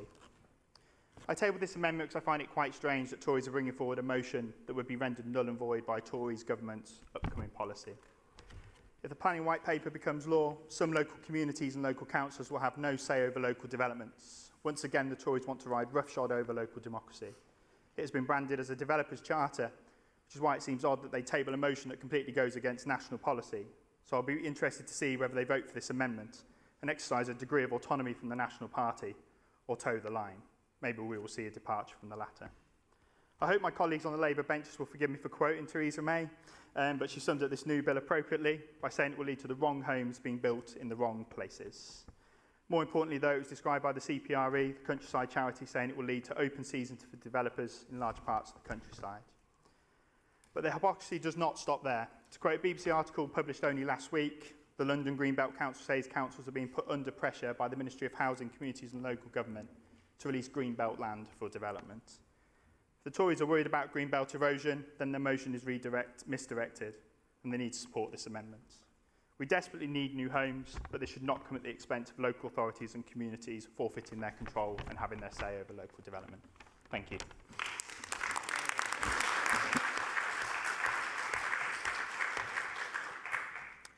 Thank you. And I'll now call Councillor Cole to second the amendment on behalf of the Labour Group.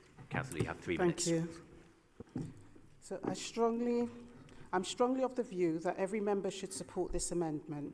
Considering the levels of local control the planning bill removes from local authorities, it would make no sense to vote for a motion that prevents development in certain areas to only be content with a bill that does the exact opposite.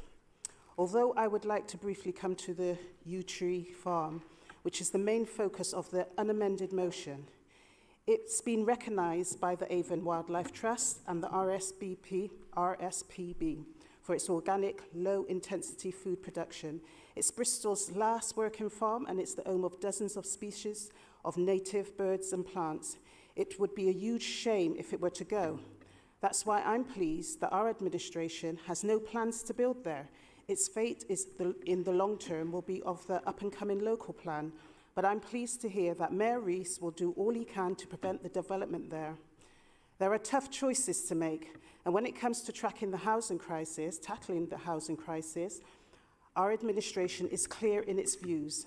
The cons of building on yew tree farms significantly outweigh the pros. We prioritise brownfield development, but it's not clear opposition parties do the same.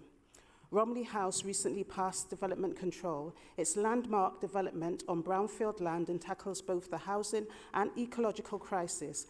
It repurposes a brownfield site to provide 250 homes, 55% affordable, and a new park and wildlife corridor. Although the motion is absolutely right to draw attention to the Mayor's emphasis on local food production and combating food poverty, which has been an unmitigated success proven in Bristol. We have the award-winning Golden Standard in sustainable food, only the second city in the country to receive this accolade. So I'm sure we can all welcome our work to once again lead the way on sustainability in the UK.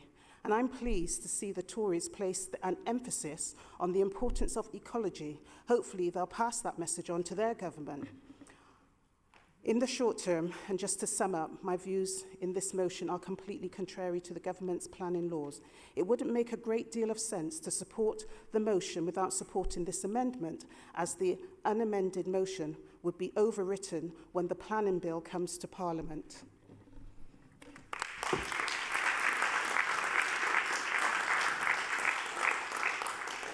Thank you very much. So we'll now hear from speakers on the amendment, and I'll call Councillor Mack to speak on behalf of the Green Group. You have 3 minutes. Hello. Thank you, Lord Mayor. Labour's amendment is a wrecking amendment. Where is the commitment to the ecological emergency? Mayor Rees has just in fact slated gesture politics in the members' forum. It seems quite inconsistent to be proposing an amendment that's replacing action with a gesture. I'm surprised they don't want to take this opportunity to get a resolution from full council, which would give support to those working on the local plan to strengthen policies to conserve our local ecology and to support development in the city, which allows for good growth and not just growth. In August 2020, the local plan working group discussed a cross-party submission on this bill, and the administration decided to submit their own. Bristol has 4 Labour MPs for now.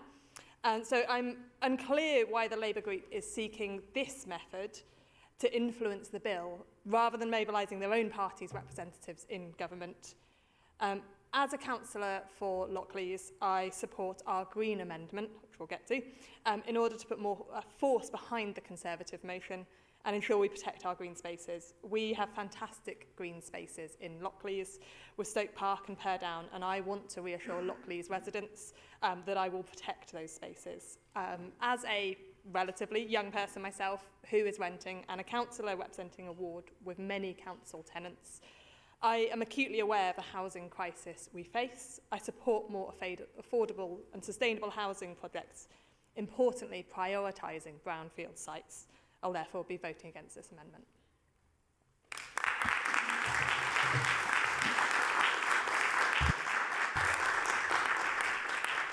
Thank you. I now call Councillor Weston on behalf of the Conservative Group. You have 3 minutes, Councillor Weston.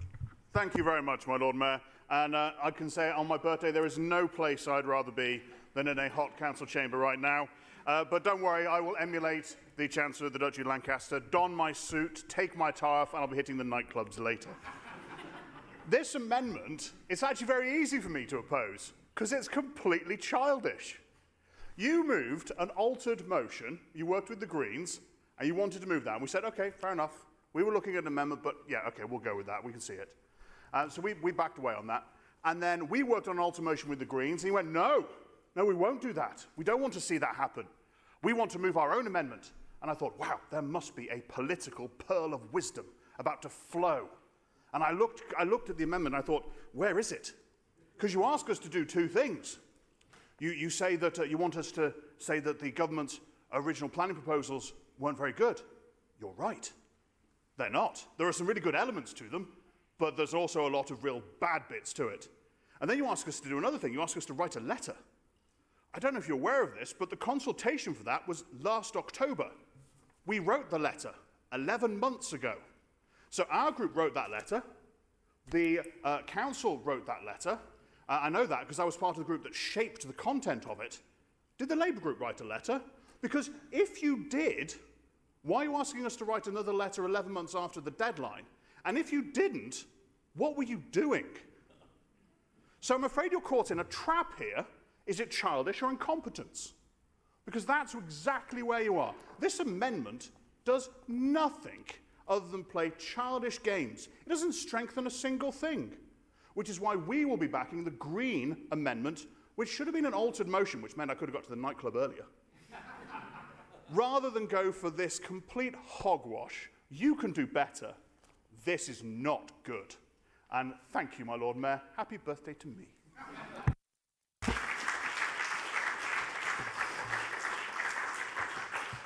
Thank you, Councillor Weston. Happy birthday. I now call Councillor Hartley to speak on the amendment on behalf of the Lib Dem Group. Councillor Hartley, you have 3 minutes. Thank you, Lord Mayor.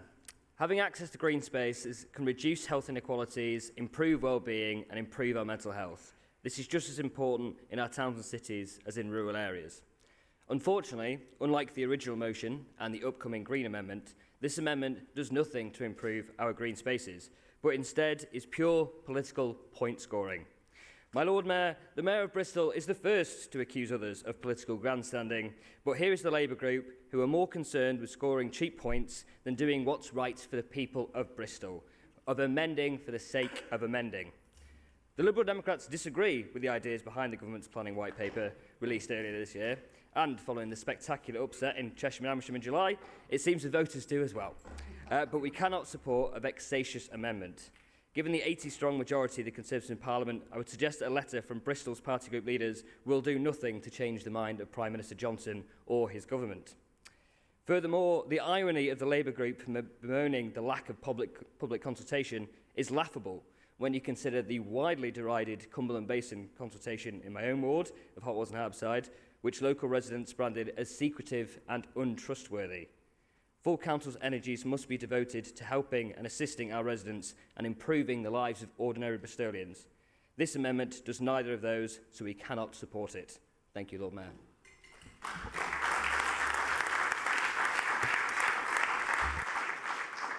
Thank you very much. Councillor Renard, as mover of the amendment, would you like to respond to the debate before we put it to the vote? Thank you, Lord Mayor. I think to describe it as a wrecking amendment is wholly untrue because it actually retains the original motion. I think that's just entirely false.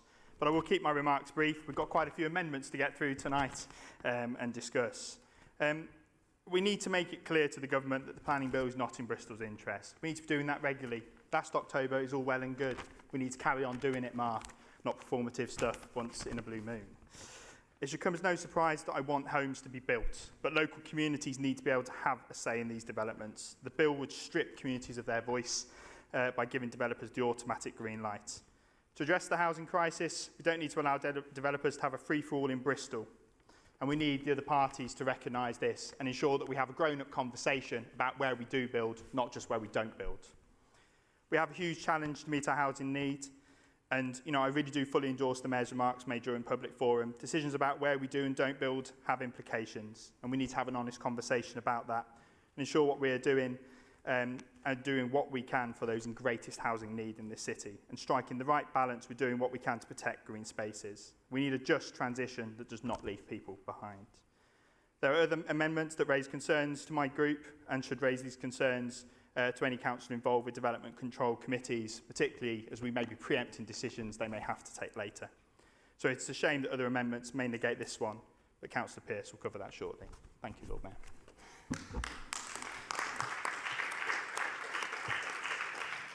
Thank you very much. And Councillor Eddy, as mover of the original motion, would you like to respond to the debate on the amendment? Councillor Weston has already put it in a nutshell, but also Alex and other colleagues have said that it's a wrecking amendment, which in my view doesn't do anything for green spaces in Bristol, so I urge members to vote against it.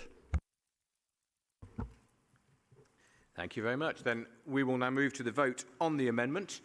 This will be an electronic vote, and of course we are voting on the amendment at this stage. Are we ready with the electronic voting system? We are, in which case please vote now. The Labour amendment.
Right. There seems to be a bit of a hitch here. We've got 5 fewer votes than we were expecting. So what we're going to do is rerun that vote to make sure everyone has the opportunity to vote. Once you've cast your vote, your blue button should stop flashing and turn to a solid blue light. So if they're still flashing in front of you, it means your vote hasn't been recorded and you may need to push them again.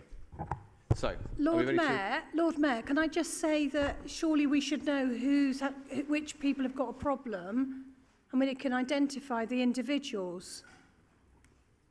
Yeah, well... Is that not the easiest thing to do rather than It may be. off? I think it's quicker to do the whole thing once in 15 seconds than pick out. But if it happens again, we'll do that. So, rerun it. OK, so still voting on the Labour amendment. Please vote now.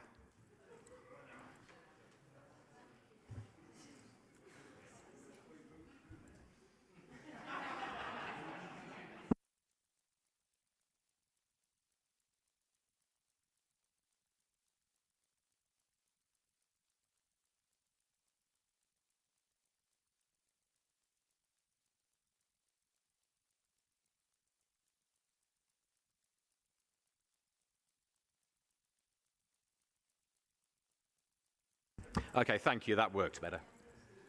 And so we see the result, for 22 votes for the amendment, 41 against, and so that amendment falls.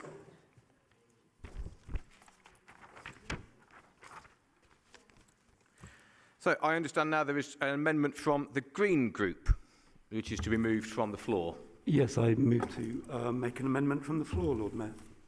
Okay, thank you very much. In which case, I think we've had a prior notice of that amendment this afternoon. It should be displayed on the screen, but if you can... do we need a paper copy here? We've got them.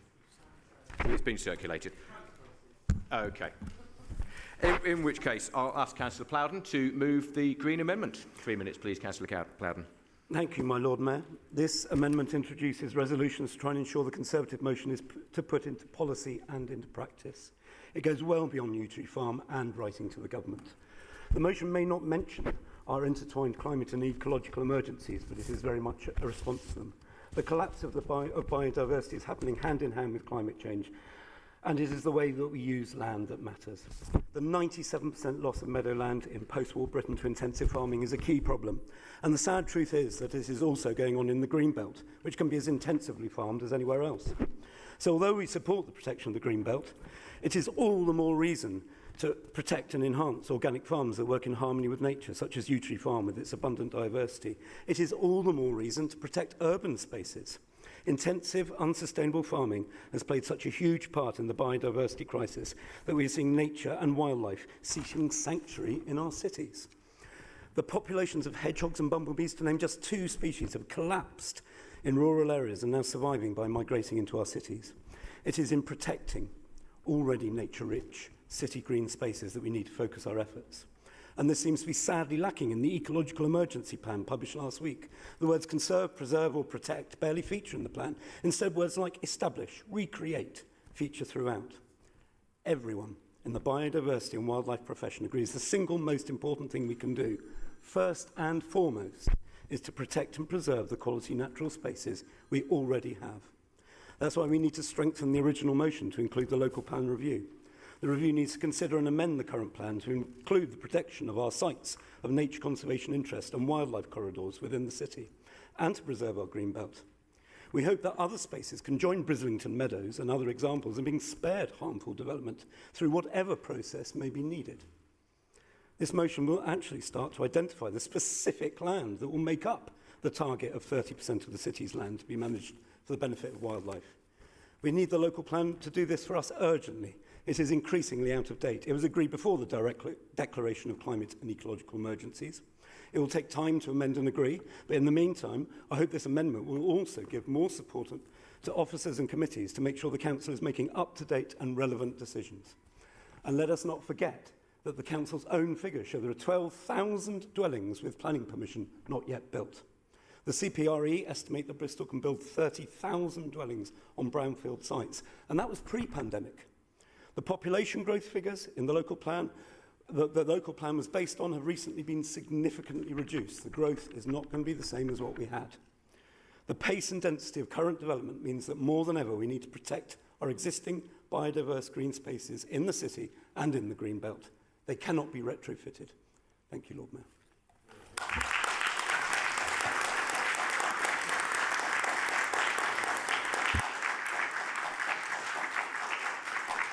Thank you. Thank you very much, Councillor Plowden. And I'll now ask Councillor Hans to second the amendment. I'm seconding this amendment, but I am reserving my remarks. Thank you. Thank you very much. We will now hear from speakers on the amendment. And I believe we're going to hear from Councillor Pearce on behalf of the Labour Group. Is that right, Councillor? Thank you, Lord Mayor. As I said, it's good to be back.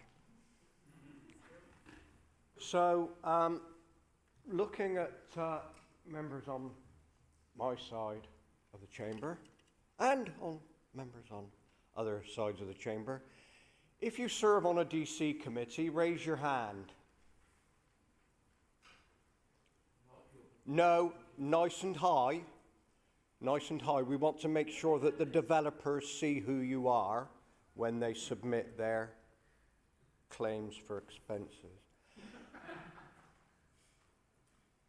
If you sit on the local plan review committee, working group, thank you. I knew I could rely on my co-councillor. If you sit on the working group, raise your hand. If you sit in cabinet, raise your hand. And if you sit in full council, raise your hand. This is a lot of fun, isn't it? It is a lot of fun. It is a lot of fun. So,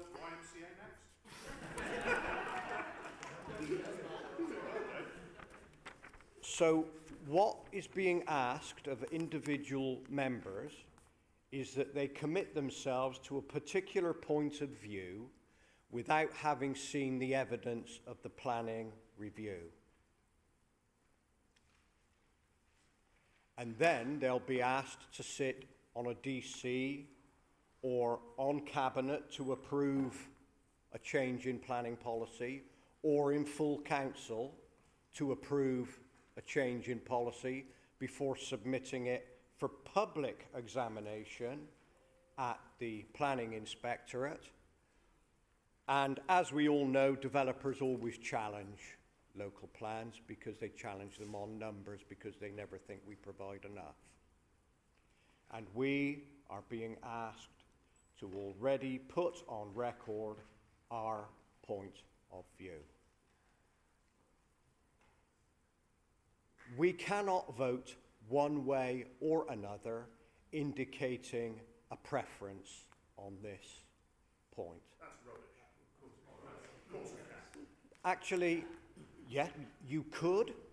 However, I think you'll find their lordships will reserve the right to what is and is not relevant to themselves.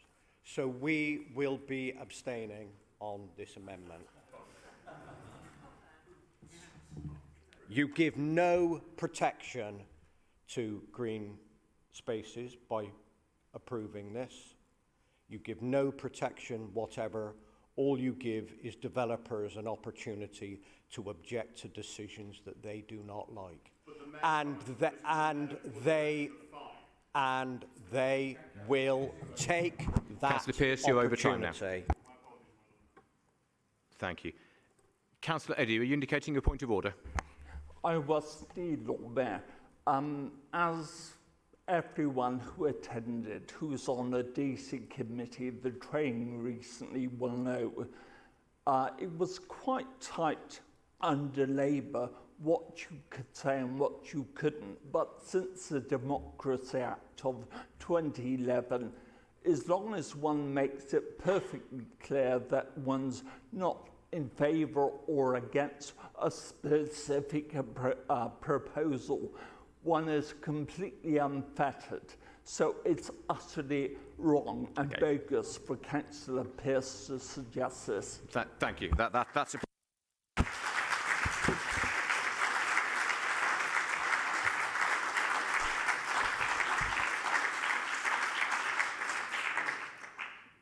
Thank you, Councillor Eddy. That's a point that people are free to make in debate.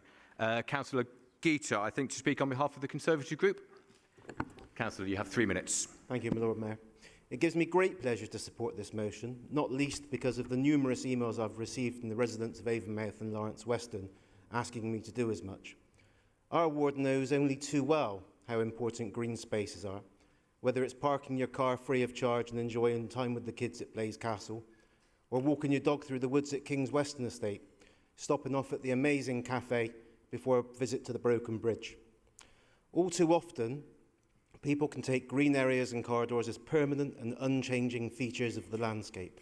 But, of course, these places are incredibly vulnerable and once lost are gone forever.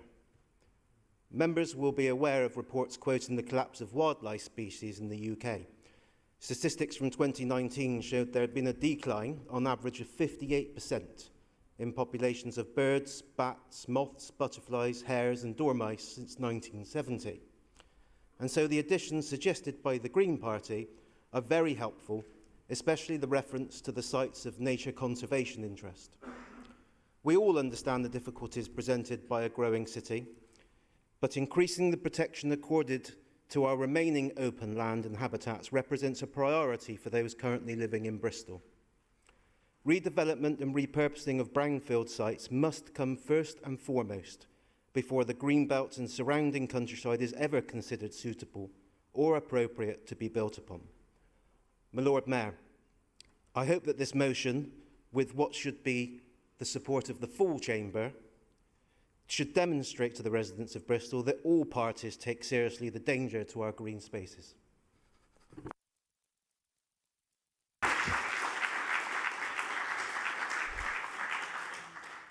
Thank you very much. And I'll call Councillor Varney on behalf of the Liberal Democrat Group to speak to the amendment. Thank you, Lord Mayor. I'll be brief. I rise to speak in support of the Green Amendment, which is largely in accord with the Liberal Democrat position on protecting our green belt and Bristol's green spaces. We are pleased to see the amendment significantly tightens the language of the original motion, no offence to Councillor Eddy. We are delighted that in our neighbouring ward of Brislington East, there is a resolution to include the Brislington Meadows as a local green space, a space which has been appreciated and enjoyed by residents across Greater Brislington for generations. We are glad to see the inclusion of a policy to prioritise the preservation of wildlife corridors, which gives me a glimmer of hope that the Brislington Greenway in my own ward of Brislington West will not now be developed as a road scheme which will create more traffic, more pollution and destroy this important wildlife corridor. We are also pleased to see support for greater public participation, as this is absolutely key in a vibrant democratic environment. Therefore, the Liberal Democrats will be supporting the amended motion. Thank you.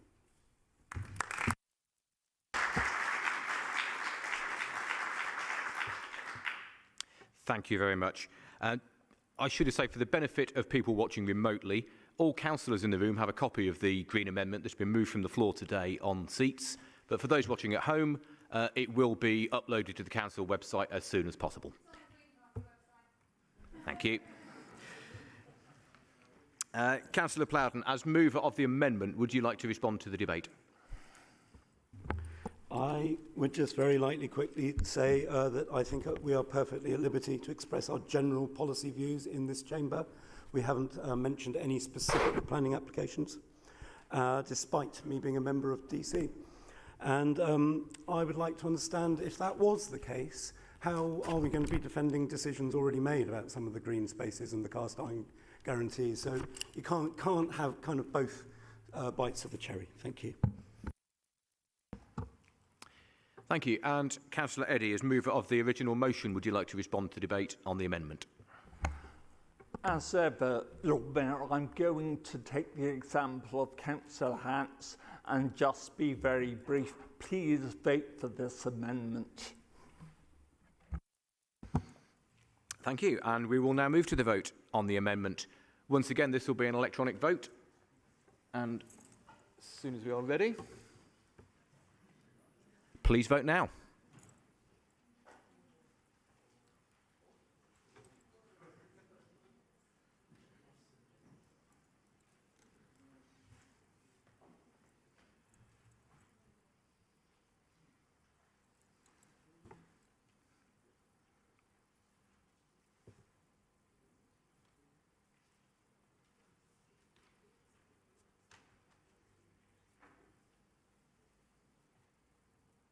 Okay, so we have 41 votes in favour of the amendment, 22 abstentions and none against, so the amendment is carried.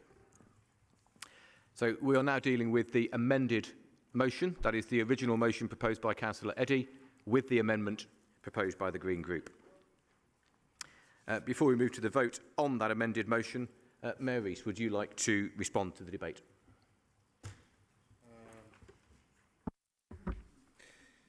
I suppose so. I started my day having quite a, really engaged conversation with national and international leaders on the future of cities and how we're going to tackle the complex challenges we face, meeting our social needs, our housing needs, decarbonise growth, protect nature. And to be honest, the step down in integrity and dynamism is disheartening.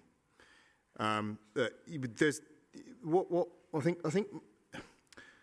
I won't go into the challenges we face because we've been through them already today. But look, take an approach which is focused on stopping stuff, sounds great. It allows people to portray themselves as the revolutionaries taking on the system and standing up and all that.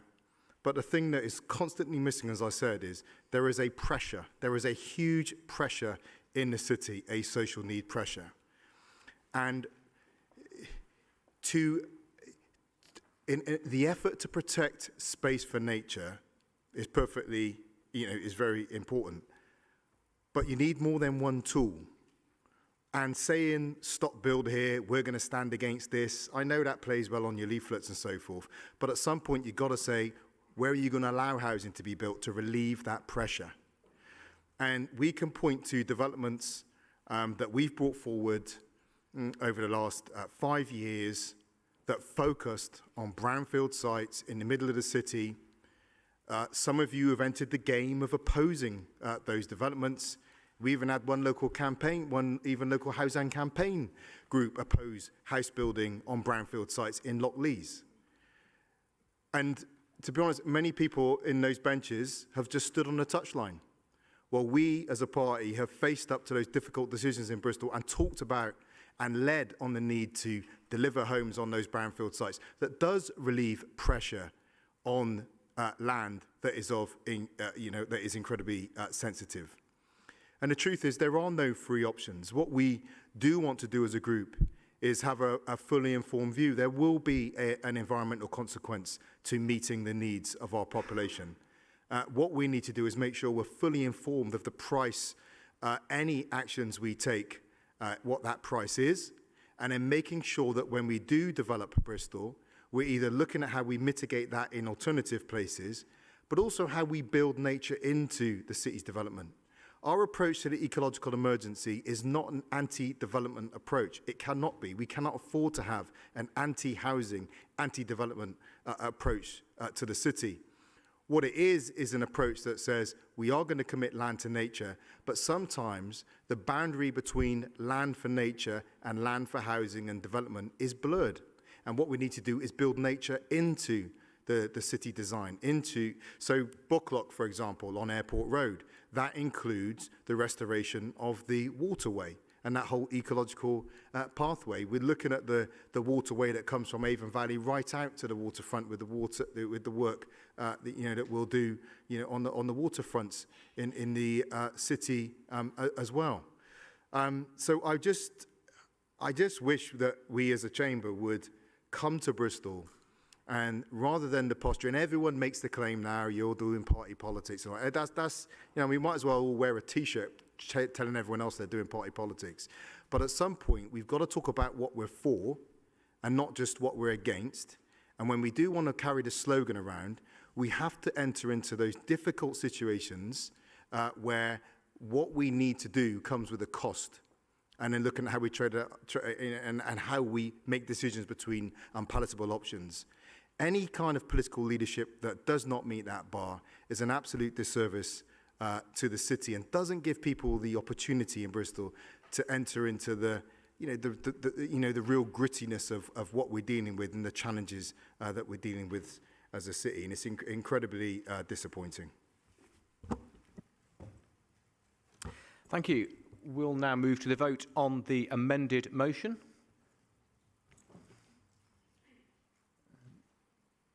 Please vote now.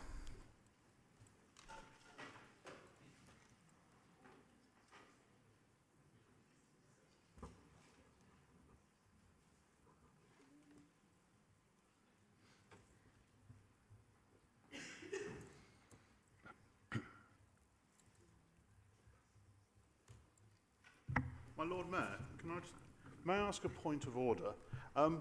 Going forward, when the Mayor's responding, is he timed or not?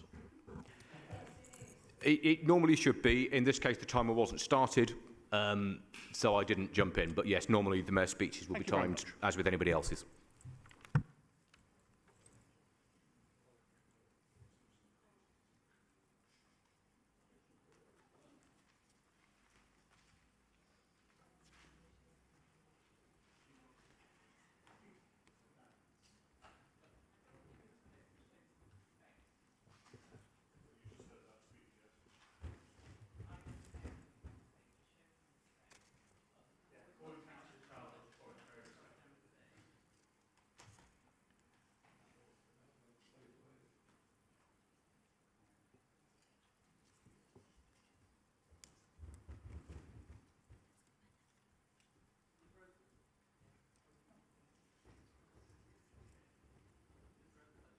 Okay, thank you very much. So we have 41 votes for the motion, 22 abstentions, so the motion is carried.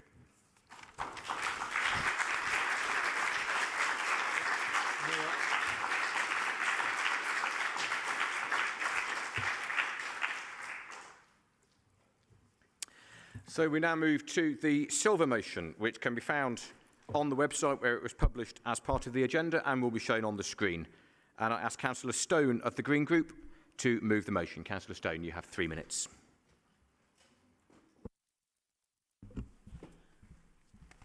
Oh, right. Well, good evening, everybody, and thank you very much. Yes, I'm very proud to bring this motion to the House, to full council, so thanks very much. And I'd just like to remind everybody that climate change is real and it is happening. So there you go.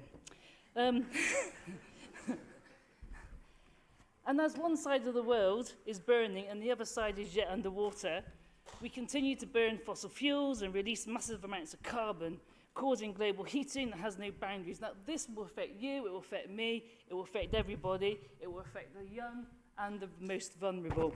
It will cause massive wars and extinctions, and there will be thousands of refugees. That's the bad news. Okay, the good news is that we are going to tackle this problem. Okay, cross-party collaboration will be able to tackle this problem. Currently here in Bristol, okay, we are building houses to level 4 sustainability housing methods. Now this is 25% over and above the 2013 building regulations, which is acknowledged by industry as being out of date and certainly will not allow us to reach our carbon targets. Now, as an electrician, I know about this. I've worked on building sites, and I know that they are actually, quite way behind the automotive industry. Now, the government has mitigated against these, and they've implemented Part L, power and energy, and Part F, ventilation uplifts in June 2022. And Sadiq Khan has already imposed carbon-free or zero-carbon standards to all new developments in London. So I know that this motion can happen, and it should happen.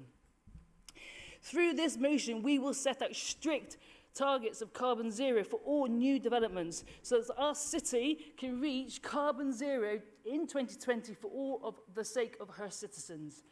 Quite simply, we need to make sure that all of our new buildings are carbon zero, and these carbon limits need to be implemented as soon as possible.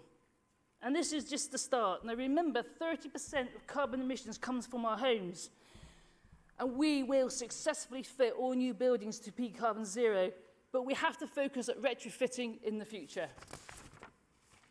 I am sure that all of you here would love to see well-designed carbon zero buildings and lead the nation, we will lead the nation towards our carbon zero targets, especially in the shadow of COP26, in any shape they come, whether it's high density, low density, or bungalows, it really doesn't matter. And how are we going to do this? Well, firstly, I would like to say, and proudly I would like to say, thank you to the Labour Party for their close collaboration to this motion. I am very much appreciated with their help. And simply with cross-party collaboration, we will be able to implement these new standards in the revised local plan that's under revision at the moment. And this carbon neutrality, or putting carbon, and we will put carbon at the heart of that local plan, which will make our city robust for the future. At the end of the day, we do really want to retrofit our homes for today and not tomorrow. I've just seen the red lights. That really distracted me, so sorry about that. At the end of the day, do we really want to retrofit housing built today and not tomorrow, which would be massively expensive and totally unfair, especially as we have the technology and the knowledge to do the right thing now? Thank you.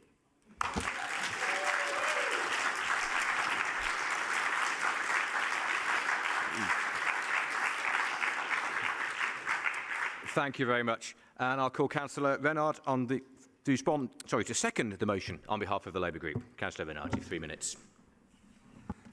I am delighted that on this motion we are aligned in taking this forward, and it's been a real privilege to work to get an altered motion together that we could all get behind.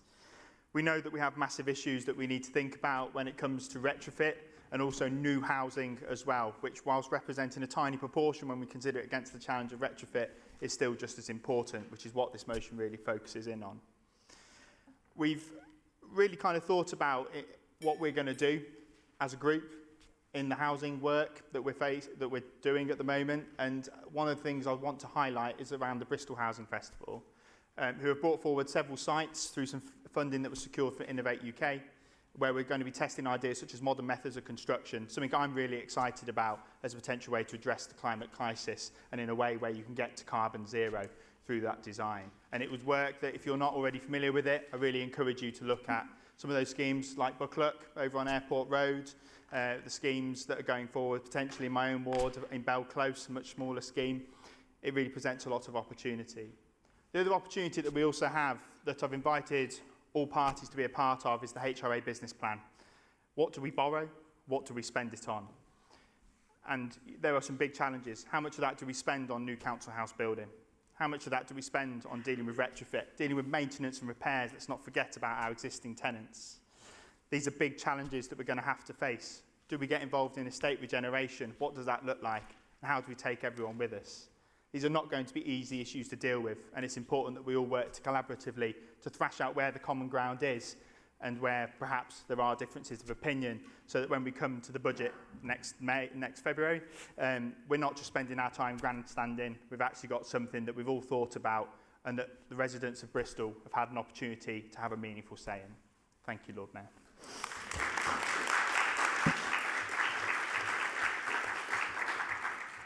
Thank you very much. I'll call Councillor Weston to speak on behalf of the Conservative Group. Thank you, my Lord Mayor. I will keep it brief. The nightclub is, of course, calling. I think we're actually going to see a display of unanimous approval, I think, on this one. I rise to support it as well. We did have a couple of concerns about potentially the impact of the original motion, and we chatted to officers about it. I think the altered motion is helpful. It clarifies that, because I think we need to build, we have a housing crisis and a climate crisis. If there's a way to resolve both, then I think we should embrace it, but they are interlinked. One cannot be tackled without the other, and so the altered motion assists in that. So we will be supporting it. I look forward to working on the HRA business plan. I don't seem to have got the invitation, but if you could please resend it, I'll be more than happy to respond to that. Thank you very much, my Lord Mayor. Thank you very much.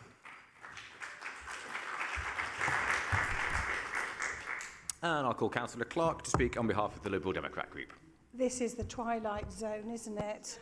If I speak for the full 3 minutes, you are going to be so cross with me. I just know that. I have tried to cut it down a bit, so here we go. When I first read the motion, I thought this was going to be challenging. But to be honest, the world that we're living in is challenging. And I have to say that achieving net zero by 2030 is going to concentrate our planners. This is going to challenge the build and design standards for all our new builds, including industrial as well as housing. I can see that this could stifle sectors such as social housing and the familiar out-of-town retail industrial units. The area which this motion needs to address rather than new builds, which is perfectly laudable, is the task of retrofitting our existing housing stock, which in the time frame is a mammoth task in Bristol. Of the 182,747 houses, only a very small proportion are zero carbon super homes. Currently, the grants available to homeowners and social landlords to reduce their footprint are, to say, modest. So just looking at social housing for a minute, in the last election manifesto, the Conservative Party pledged a 10-year social housing decarbonisation programme worth £3.8 billion. But details about this rollout remain unclear. It appears the fund may be replaced by the Green Homes Grant. We shall have to wait and see. However, it is disappointing to say that so far only £50 million of the pilot scheme has actually been rolled out. Just to put the scale of the problem in context, North West Lancashire Council estimated it would cost upwards of £50,000 per unit for a comprehensive retrofit to its 4,200 properties. However, the publication Inside Housing did a survey, and of the 207 housing associations and councils which took part, the mean cost of decarbonisation of homes is estimated at £20,742. Of the respondents, 43 social landlords, which represents 21% of the sector, have set targets to achieve net zero within their stock before the target set by the government. 31 local authorities aiming to hit the net zero for the whole of the housing area. That's 3 minutes, Councillor Clark. My group welcome this motion and will be supporting it, but I feel we have a long way to go because we have a collective aim. But we have a collective aim. Thank you.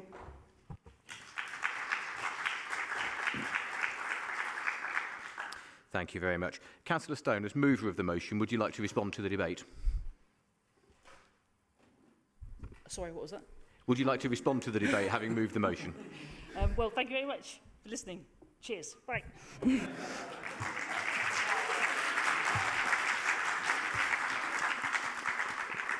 Excellent. Thank you very much. OK, in that case, we will move straight to the vote. Once again, this is an electronic vote. And as soon as we are ready, please vote now.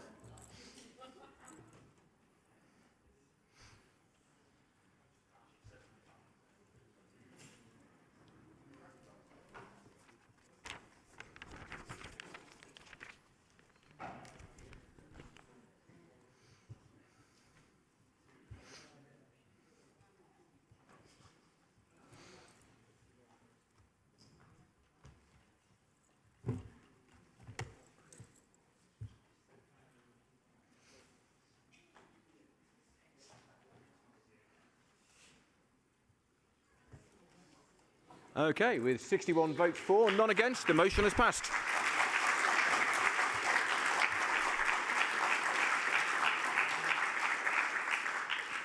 That concludes this evening's meeting. Thank you to all members and everyone involved in the meeting. The next meeting of Full Council will be on Tuesday the 9th of November. Good night.